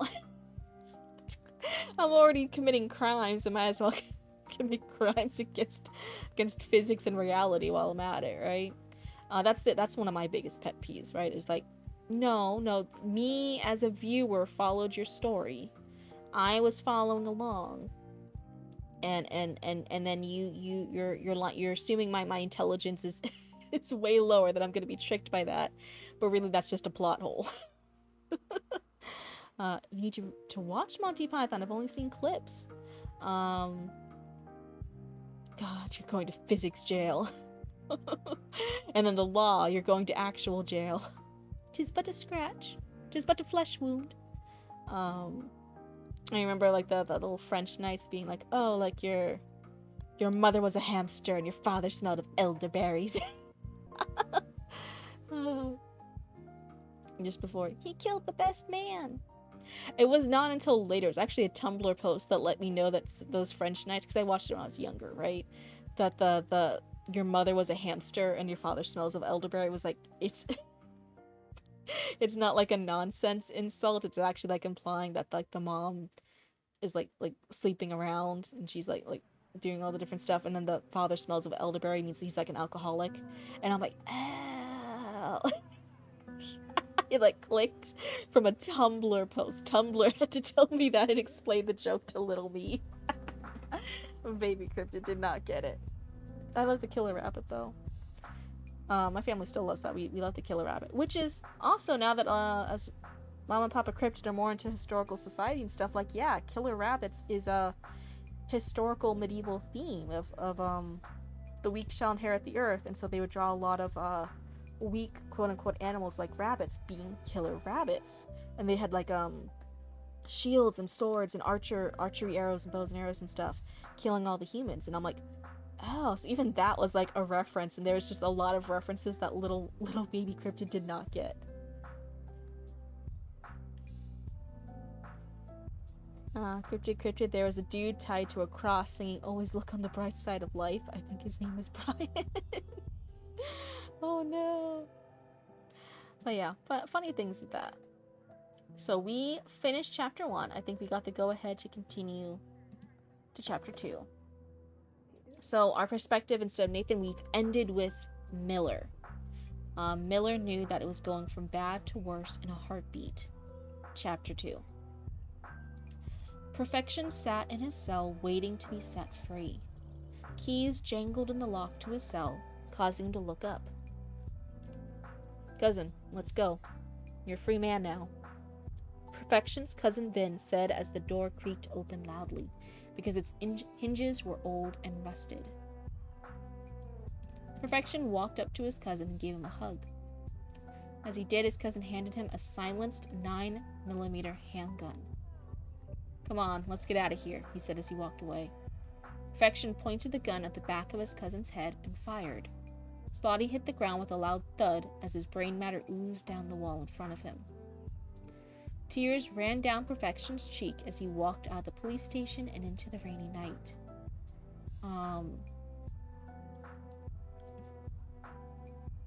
Okay, so he just walks out after shooting. This is...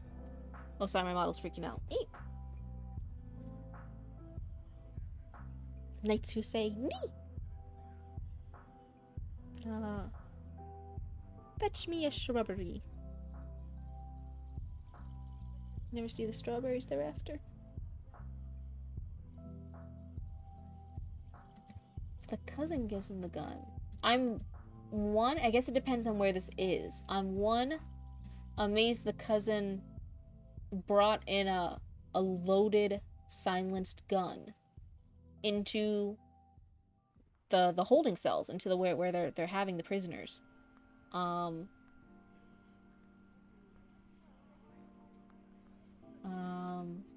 But also, if this is in just the police station, then he was on hold, but he hasn't been sentenced. If he was sentenced with the crime, they would be in a creative one. Home screen. I thought they were pronouncing strawberry silly.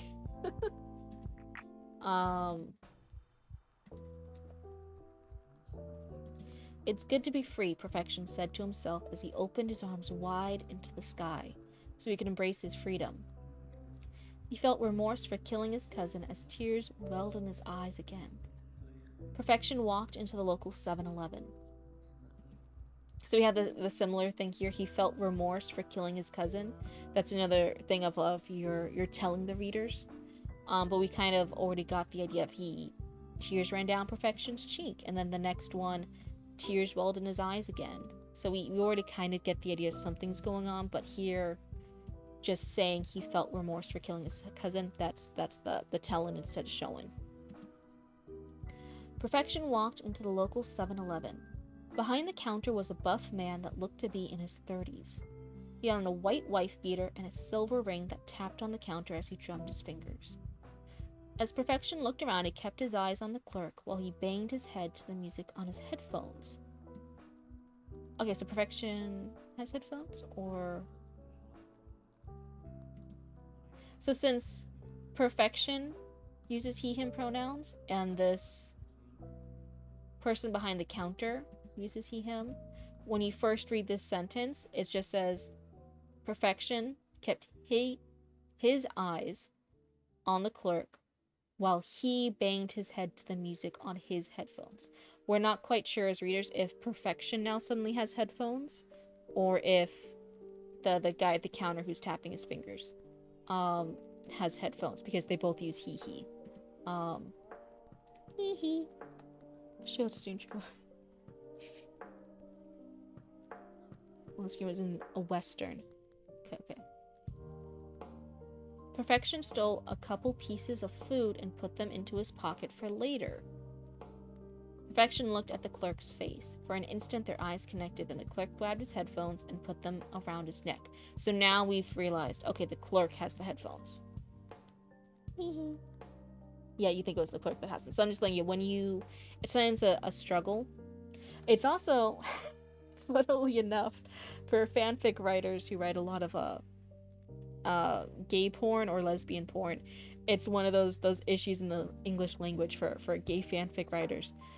If you have two characters who are interacting a lot but they use the same pronouns, when you do sentences like this, like he banged his head to the music on his headphones, it's hard to tell which he you're referring to. Or same thing with the girls, right? If you have a lot of girl characters interacting with each other and then you just start saying she, sometimes it's hard to tell which she are you talking about. You calling Samantha? Talking about Beverly? Talking about Ashley? Like who we talking about here? And it's something that you had to keep a really careful eye on to make sure it's clear and understood. Girl, it's not hee hee cute giggle, it's hee hee evil giggle. I'm sorry if I got like really louder there for the last one. I was trying to deepen my voice. I was like hee hee. You get the she sometimes when you're doing with a lot of female characters. Yeah, see, it's a struggle. You gotta watch out for it. So Perfection's stealing some food. He's stealing some food. Then the clerk grabbed his headphones and put them around his neck.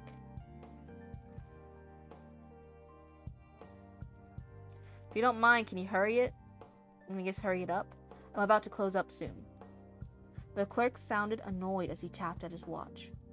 Perfection went to the Slurpee machine and poured himself some raspberry mix into a big foam cup. The Slurpee swirled upward as he poured it over the top of the cup. Then he shoved a red straw into it as he went to the counter. Finally, the clerk said, dragging out the word longer than it should have been. Here, there should be dialogue tags. Took you long enough. It's almost midnight and I had to close up soon. The clerk's impatience was pissing Perfection off. Okay, so 1 raspberry Slurpee and the cost comes to $2.95. Will there be anything else?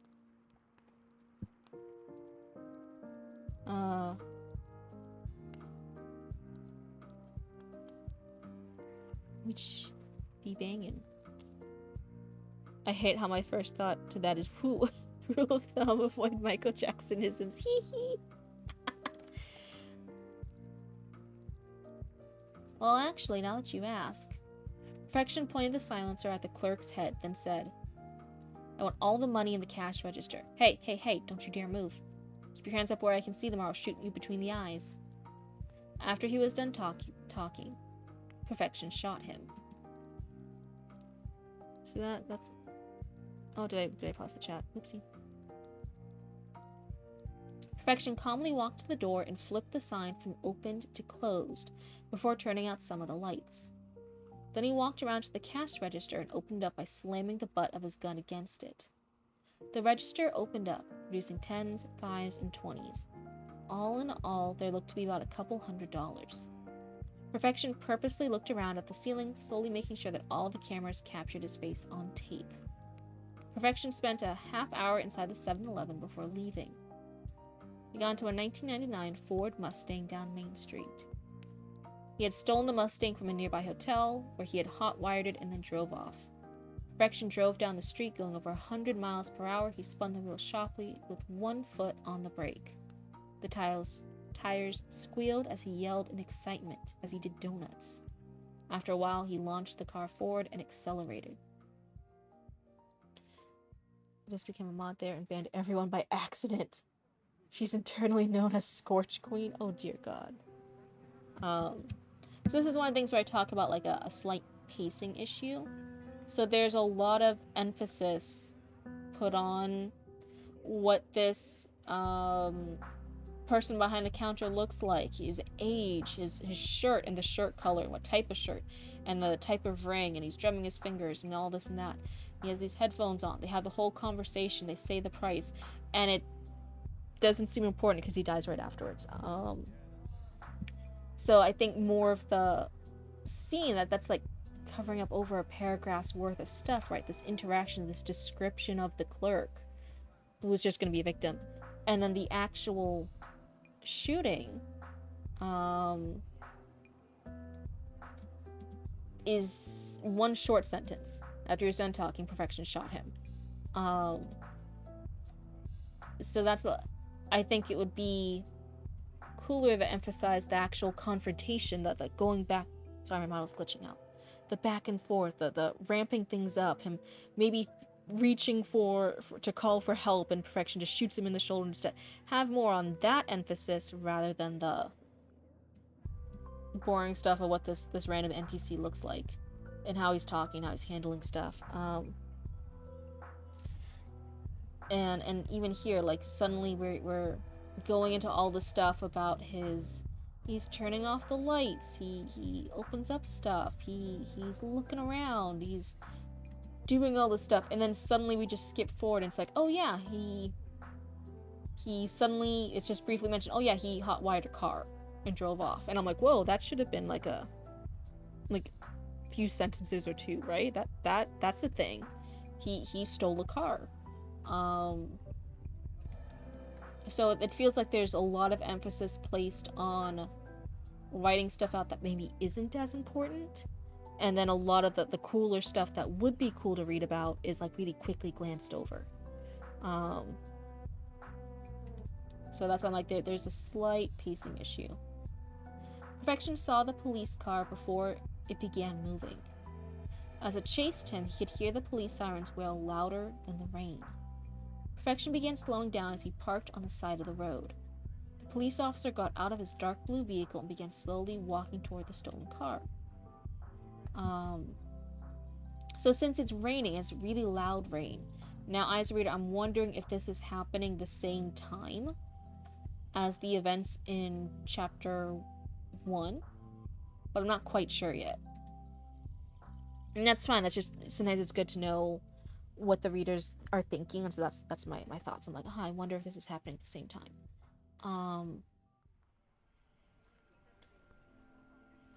This is perfection, thought excitedly. So I think perfection here shouldn't be italicized, because the italicized is his thoughts, so he should be saying, this is perfect. Perfection, thought excitedly, as he saw the cop's grim, mustached face and his beady gray eyes. Perfection rolled down the window with his left hand as he stroked the gun in his right. What seems to be the problem? In one quick motion, he fired his gun. The bullet shot through the officer's throat. Perfection drove forward a bit and then backed up until the car bounced twice. He drove back and forth over the cop's body a couple times before getting out of the car. A minute later, he drove off with tears in his eyes. This is randomly here. As he felt remorse for the 2 people he had killed. Perfection drove for miles until he found the street he lived on. But just as he was about to arrive at his house, a beautiful, athletic woman jogging on the sidewalk caught his eye. She had a long-sleeved shirt and gray jogging pants. He watched as her hips swayed back and forth. Perfection drove up beside her and honked, causing her to jump backwards in fright. Do you need a lift? He asked, smiling innocently. No thanks, I'm good. My house is right over there. After regaining her composure, she pointed to the blue house that was not too far off. I will not take no for an answer, Correction growled in his mind. Get into this goddamn car now or I'll blow your brains out, he threatened, his gun pointed at her face. Perfection shot her in the arm as she was about to scream for help.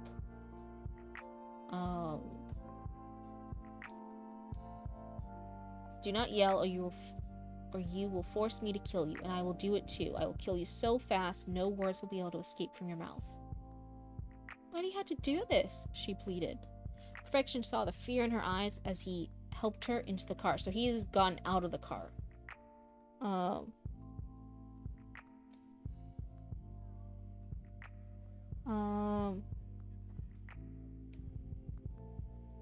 The effect if it fits the tone. That a 4 thuds tally. I'm not sure what that means. Do you mean 4 people dead?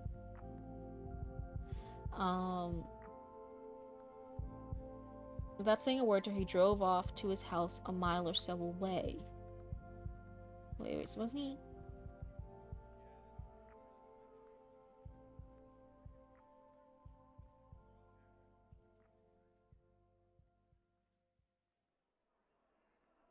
So this is interesting.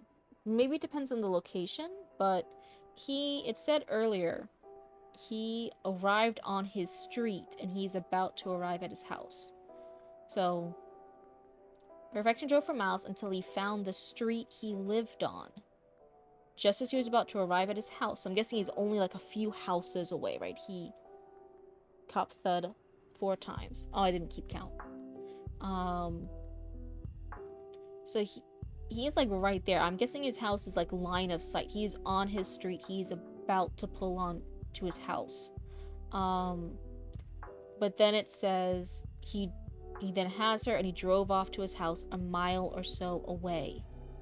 And they lived in a rundown apartment. So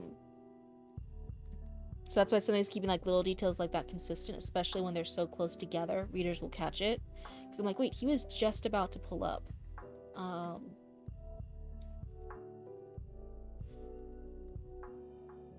Then it said 2 thuds. Oh. And a wife and children. He was not ready for berries and Bridget's chaos. Oh, poor NPCs getting caught up in our main protagonist bullshit. So Perfection lived in a run-down apartment. Paint peelings appeared all around the house as he carried the passed-out girl inside. Oh, so, whoa, I was suddenly confused. I'm like, wait, Simon says jump up and down. All the people in the row began jumping up and down. So yeah, we suddenly switched perspectives again. We are back with Leon in the Walmart. That's what I'm saying. I think this should be a chapter break here. It would be like the end of chapter, the next chapter, we're back with Leon. All the people in the row began jumping up and down. Leon was playing Simon Says as he waited for the call. We can tell that, so you don't need to tell us again. We can tell Leon's playing Simon Says. Stop, Leon quickly said. Some of the people in the back row stopped. Whoever stopped must come forward now. With no other choice, the people that stopped stepped forward, their bodies shaking. Now stand away from everyone else, Leon commanded, and they did. Leon lifted the Uzi and fired the bullets along their bodies. Murmurs and shocks of surprise erupted from the crowd. Shut up, Leon commanded as he sprayed 10 random people with bullets from the group that wasn't in the rows. They all instantly shut up so they wouldn't get killed. Leon continued to play, killing about 50 people before being interrupted by 2 calls. One on his cell phone and one on a phone nearby. That's what I'm saying, like, this is weird. Like, we skip past killing an additional 40 people. That's like so intense. It's good. You could absolutely have readers immersed paragraph by paragraph doing this crazy sadistic Simon Says serial killer game in the middle of a Walmart before noon on a random day. That's crazy, right? That's something people want to read. But we just skip past it. It's just mentioned in part of a sentence.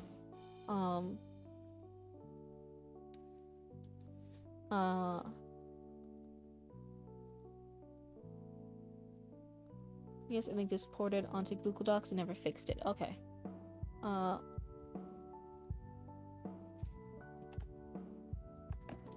So he has a cell phone and a phone nearby. Leon answered the phone nearby first. Nathan called one of the phones in the superstore. So again, see, this is mid-paragraph now. We've shifted perspectives. Who the hell is this? The criminal's voice was gruff and had an air of menace to it. And since the first sentence has Leon answered the phone nearby first, next sentence is then Nathan. Nathan called one of the phones. When it says, who the hell is this, we as the readers aren't immediately sure Nathan or Leon who said that. But then the next line tells us the criminal's voice was gruff and had an air of menace to it. But that little confusion until we keep reading isn't great.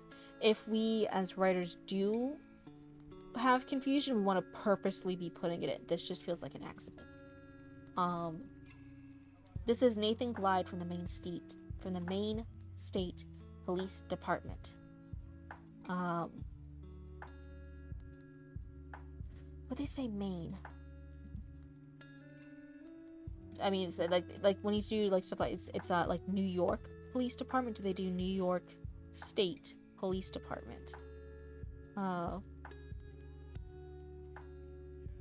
on, I'm gonna cough real quick. Excuse me. That is casually a lot for a weaponing reloads. Probably a belt-fed Uzi. Interesting.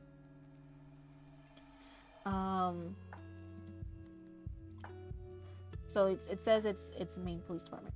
I'm going to be sending out one hostage every 5 minutes. Leon lied for hanging up to answer his cell phone. Here you're even telling the readers that Leon's lying. I think it would be more interesting, again, not to be telling the readers so much. If we, like, with everyone else, because Leon does seem kind of crazy, right? If we actually, like, kind of like everyone else, we don't know how to react to that, and then we'll actually see at the end with all the other people here that he was lying. But right now, you're just spoiling it for the readers. You're telling us, hey, Leon's lying.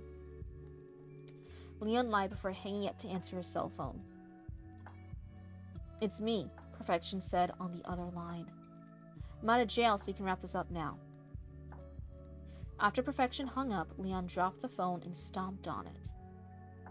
Okay, that doesn't really do too much. Alright, everyone, I'm going to send one of you out every 5 minutes, and I'm going first. Everyone had a weird look on their face after he said this. What? Are you giving yourself up? One of the guys in front of Leon asked. Hell no, dumbass, Leon said as he shot the guy in the chest. Then he took out the clip from his gun and tossed it in the clothing aisle beside him. Shell casings clanged to the ground as the clip spiraled through the air. Slowly but surely, the gates to the entrance opened up. Before Leon left, he said, You must wait 5 minutes after I exit the building.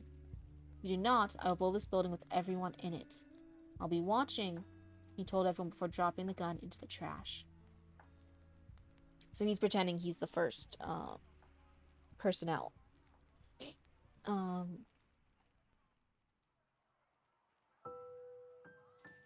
Not just one shot and pass. Mm-hmm. Yeah, that's what I say. Sometimes like I can do a lot of very particular critiques for clothing. Because I am a seamstress, I'm an embroidery artist.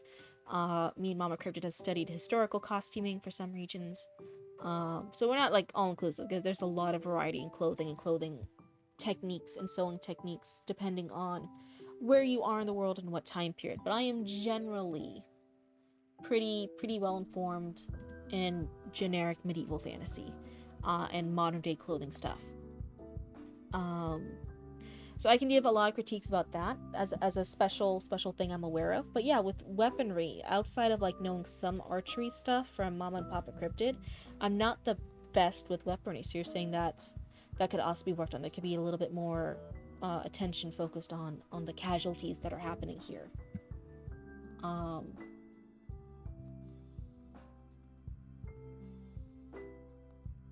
You know what's interesting here is I thought the officers already know who Leon was. That was mentioned in chapter 1. They know it's Leon.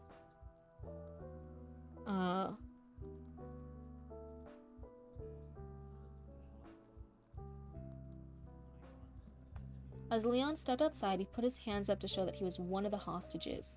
The moment he stepped outside, he was grabbed by an officer and brought to the paramedics. As Leon told the paramedics he was fine, Nathan Glyde waltzed up to him, barraging him with questions. Leon was confident that Nathan wouldn't be able to recognize him, as they had met once before, because today he was wearing a fake face like in the Mission Impossible movies. They had met years ago when they were teenagers during a bank robbery. The moment Glyde was done interrogating him and everyone's attention was away from him, Leon buttoned his coat, triggering the bomb. While the people were distracted by the explosion, he quietly slipped away. As I say here, like, this is, again, very briefly touched over. That could be... And this is kind of glossed over. He's wearing this fake face. But in the beginning, in chapter 1... Oh my god, what had happened here? What's happening? I did something. In chapter 1, it was mentioned they know it's Leon.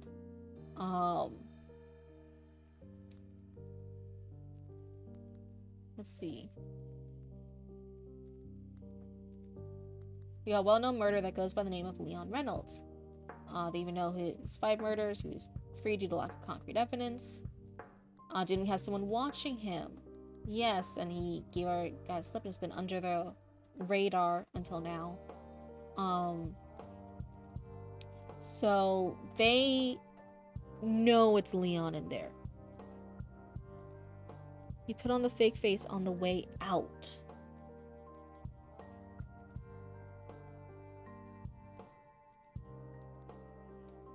So the shell casings clinging to the ground as the clips bow through the air. Slowly but surely, the gates to the entrance opened up. Before Leon left, he said he must wait 5 minutes. He told everyone before dropping the gun into the trash. As Leon stepped outside, he put his hands up to show that he was one of the hostages. So yeah, it's not told to the readers he put on a fake mask. It seems like he literally just dropped the gun, dropped the casings, and he walks out.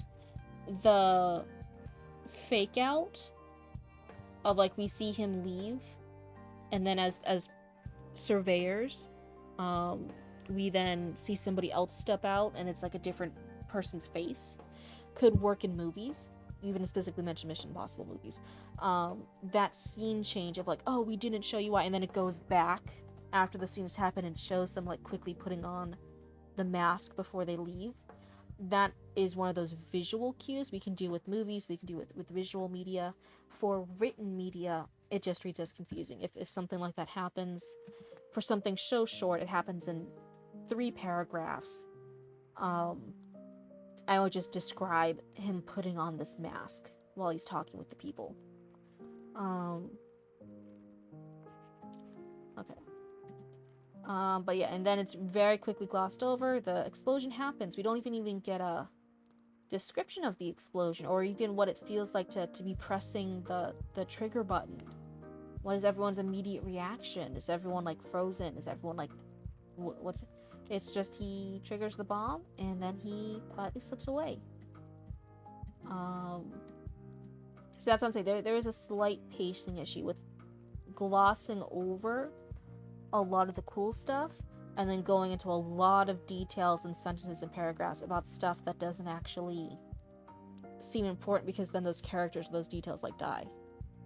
So pacing issue, and then as just a secondary critique, because we read another chapter, the dialogue is a little wonky. It doesn't quite flow naturally.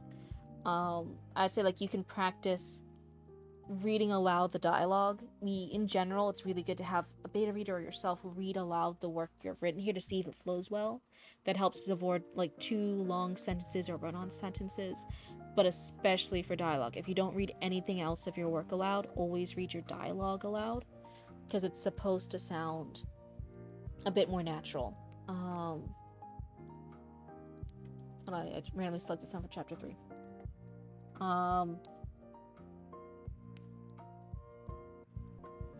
But yeah, it's not too natural. But otherwise, thank you so much for submitting. I hope it helps. I know this is an older piece. You said it was a couple years old. So some of the stuff I'm critiquing right now, I might not give those same critiques now. We always get better the more we write and the more we focus on our craft. But at least with a couple years ago, couple years old Lunar Night. That would be some of the stuff I would point out for a younger you to continue on your writing journey, to keep honing your writing craft. Um, so I hope that helps. I hope that helps a little bit. But thank you so much for being a wonderful, brave raccoon and submitting your work for us to read here and get that critique and get that feedback. Thank you. It did. Yeah, no, thank you. Oh, hi, Bear. You okay? You good over there, puppy? Yeah, I think he's good. I think he's good.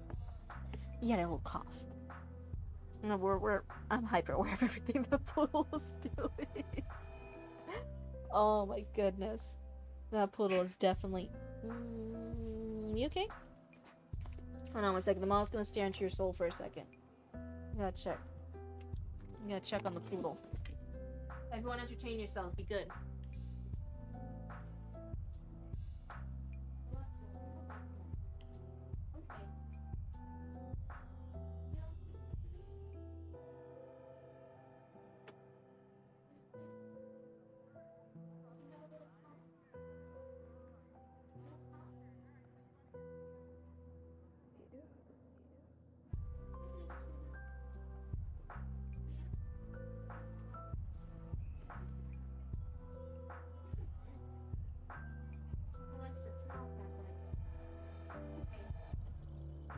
Okay, I'm back. I'm coming back.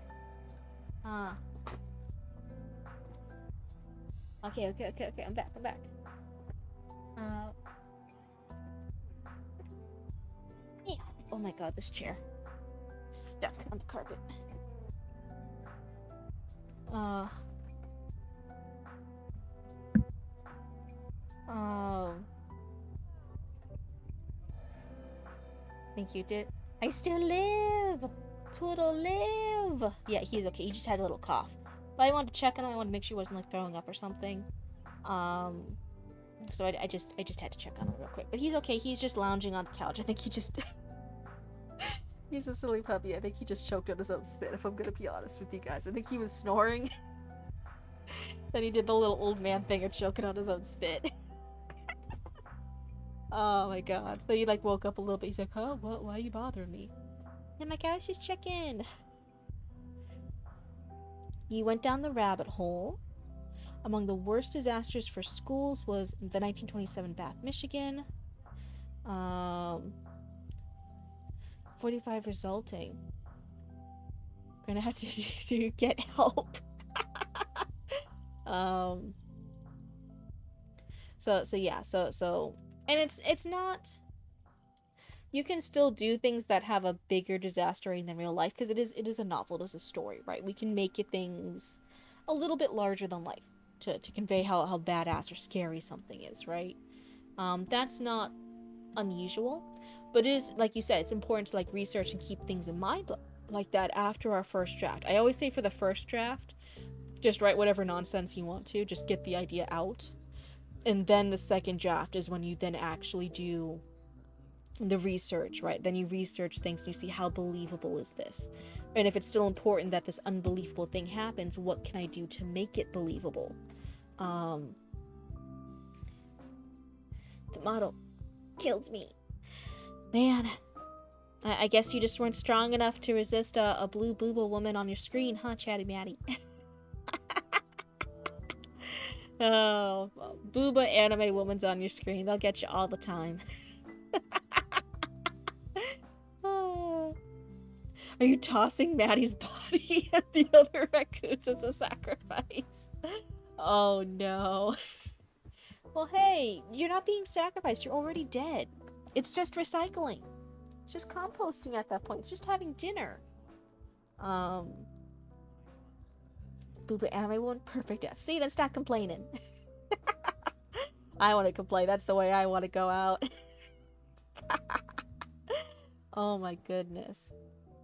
But yeah, I always say that your first draft can have absolute nonsense. And you guys have seen my rough drafts, right? Just get the ideas out. Oh, hydrate or dihydrate, everybody. I'm being good today. I have water.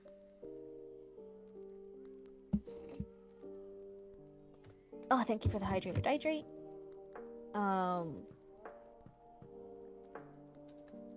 That's how you write. That's what I write when I'm thinking down, then go back to when it's done and edit things. Absolutely.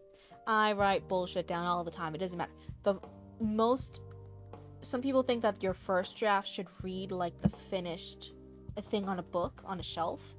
And a finished book on a shelf is a finished product that has gone through countless amounts of revisions and drafting and edits and fixes and tweaks and all the different things, right? It's gone through a lot. The purpose of your first draft is not to look like that.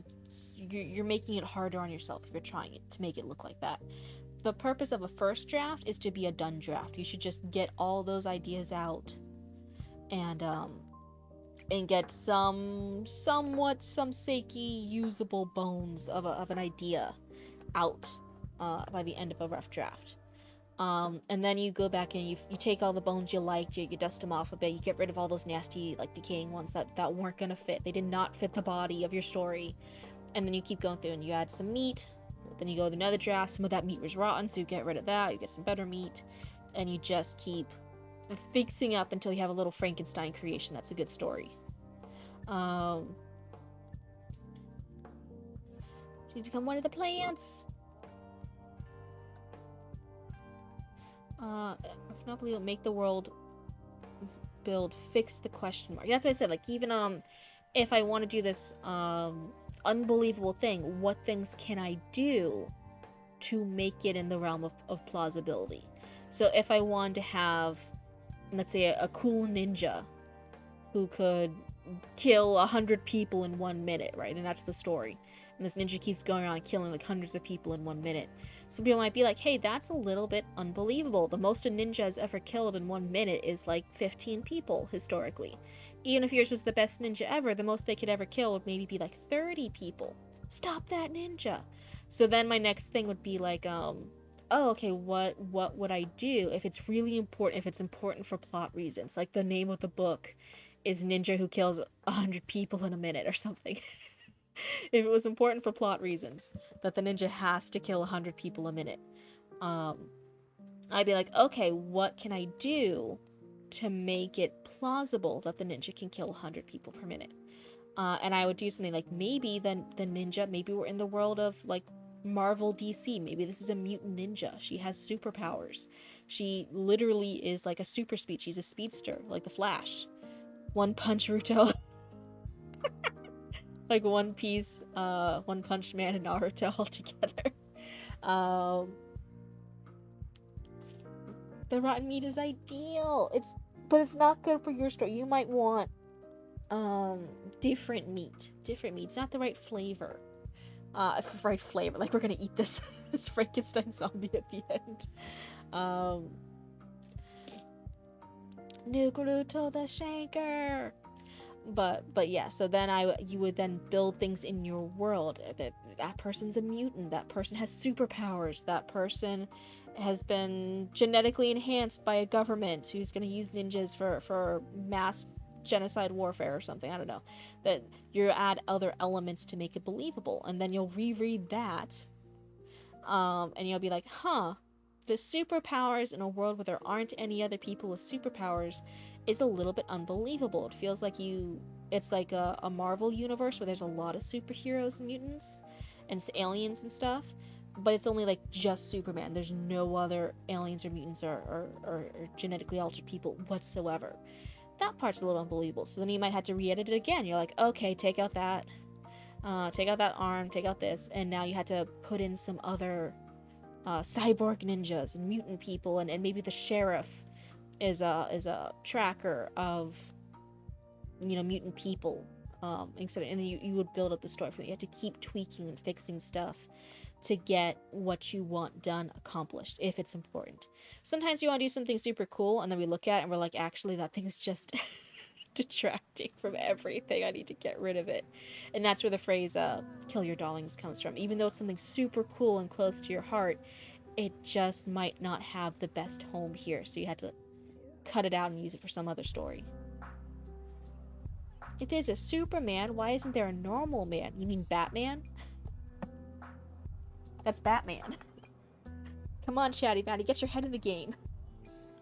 He's a normal furry man. Come on. He's the most normal. He has a lot of issues that he has trouble talking about. That's the most normal man you can find. You don't want a civilian gap genetically altered people. Batman Man is a Mexican gangster name. There's Batman, there's Man Bat, who is the next level of furry. Batman just cosplays as a furry, but Man Bat actually committed to being his persona, so you had to give him props for that. What was I saying? I got so distracted. Wait. One of the things, sorry, we were talking about killing your darlings and writing. One of mine was I had this character who it was the story, and it had this otherworldly being girl who, because she's not quite human but she looks human, she appears as a cannibal, right? And this knight realizes that a lot of people are actually worse monsters. There's a lot of humanoid monsters entering this dimension.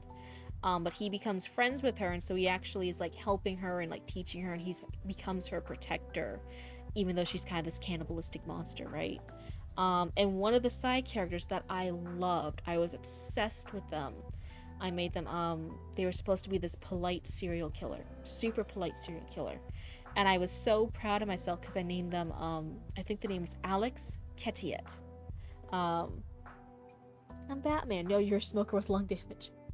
And I was so proud of myself, and I loved Alex Ketiet as a character. And the joke that in my head was, oh, if you take phonetically, if you break down how it's phonetically spelled, Ketiet is just etiquette backwards. Instead of etiquette, it's Ketiet.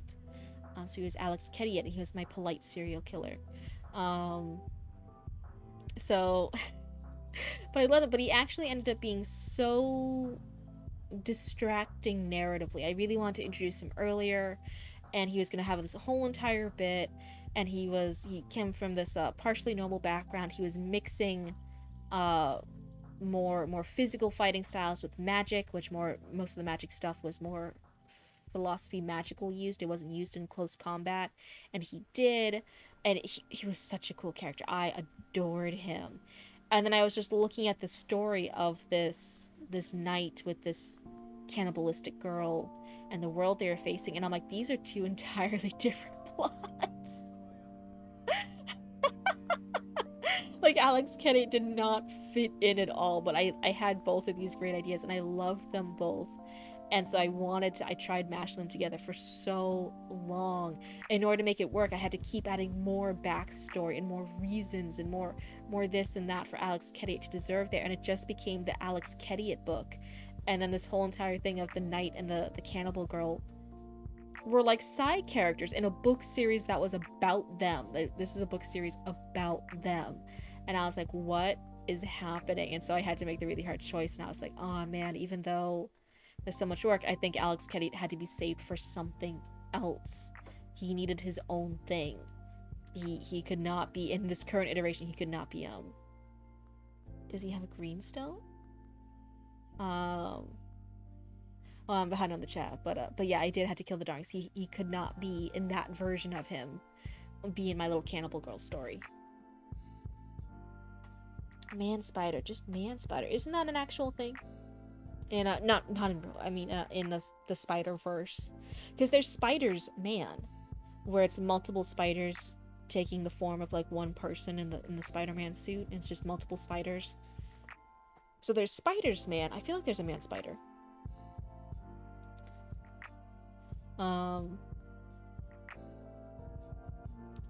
It's intriguing that Save the Cat is exactly an antithesis anti-hero to kill your darlings.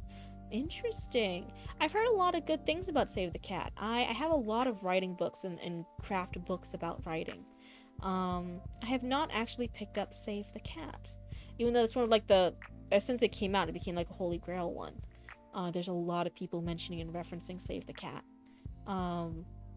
Would you guys ever like it if I did pick that up? I can maybe see if my library has it. Maybe I'll pick that up. Maybe we could go over it on stream. That could be fun.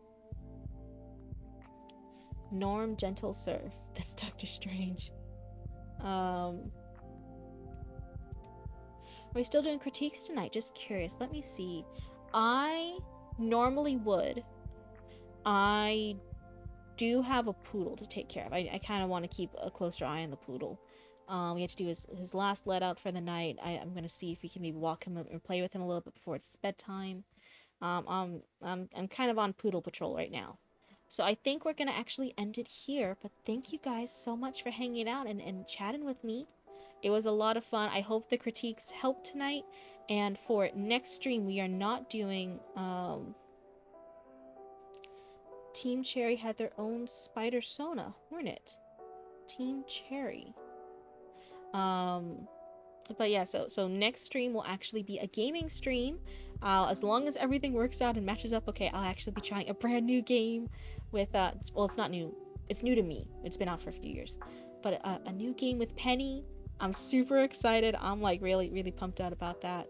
And hopefully me and Penny won't kill each other in real life. I'm not sure if we're keeping it a secret. Penny didn't tell me it was a secret, but maybe it is. On their streaming schedule, it was still like game to be announced or something like that. They hadn't disclosed it last time I checked. So I might ask them like, hey, can we tell what the game is, or is it a mystery for your stream? I'm not sure. I just don't want to reveal things if I'm not supposed to. It shouldn't be a mystery. I don't know. I'm still learning streamer etiquette. But it's a lot of fun. It's been a game that's been out for a few years, but it's had a lot of good reviews. I think once you see it, like, you guys will know of the game, even if you haven't played it. I knew of the game, I just hadn't played it before. Oh, Team Cherry made Silk Song. I was wondering about that. I was wondering in the future of playing that game series, because Silk Song's the second one. I'm like, hi, I wonder if people would like to see me play that. Yes, we do need to still talk about our collab. Hollow Knight. Thank you. Hollow Knight and Silksong. I'm like, hi, I wonder if people would like to see me stream that. It's been a little interesting. There's definitely the trend. I have more engaged raccoons. I have more engaged chatters and more viewers when we do the writing critiques, when we do this little section of the internet. And then when I do the gamings, there's definitely less raccoons. So I kind of had to balance it out. That's why today was going to be a gaming stream to kind of relax a bit. But then I was planning the collab with Penny on the 15th for next stream. And I was like, oh, okay, I don't want to do 2 games back to back. Let's do another critique one today. And then I'm gaming with Penny on the 15th. And like Core Keeper, I got like 1,000 hours in that game. That's I haven't heard that one. That's cool. But yeah. So I will see you guys on the 15th. It'll be a really fun collab day with Penny. I'm looking forward to it. And then after that, after that gaming collab with Penny, then it should be another writing one. Another writing critique, something back to our roots. Not to make it fun. But otherwise, I hope you guys have a wonderful night. And thank you so much for stopping by. Have a good night.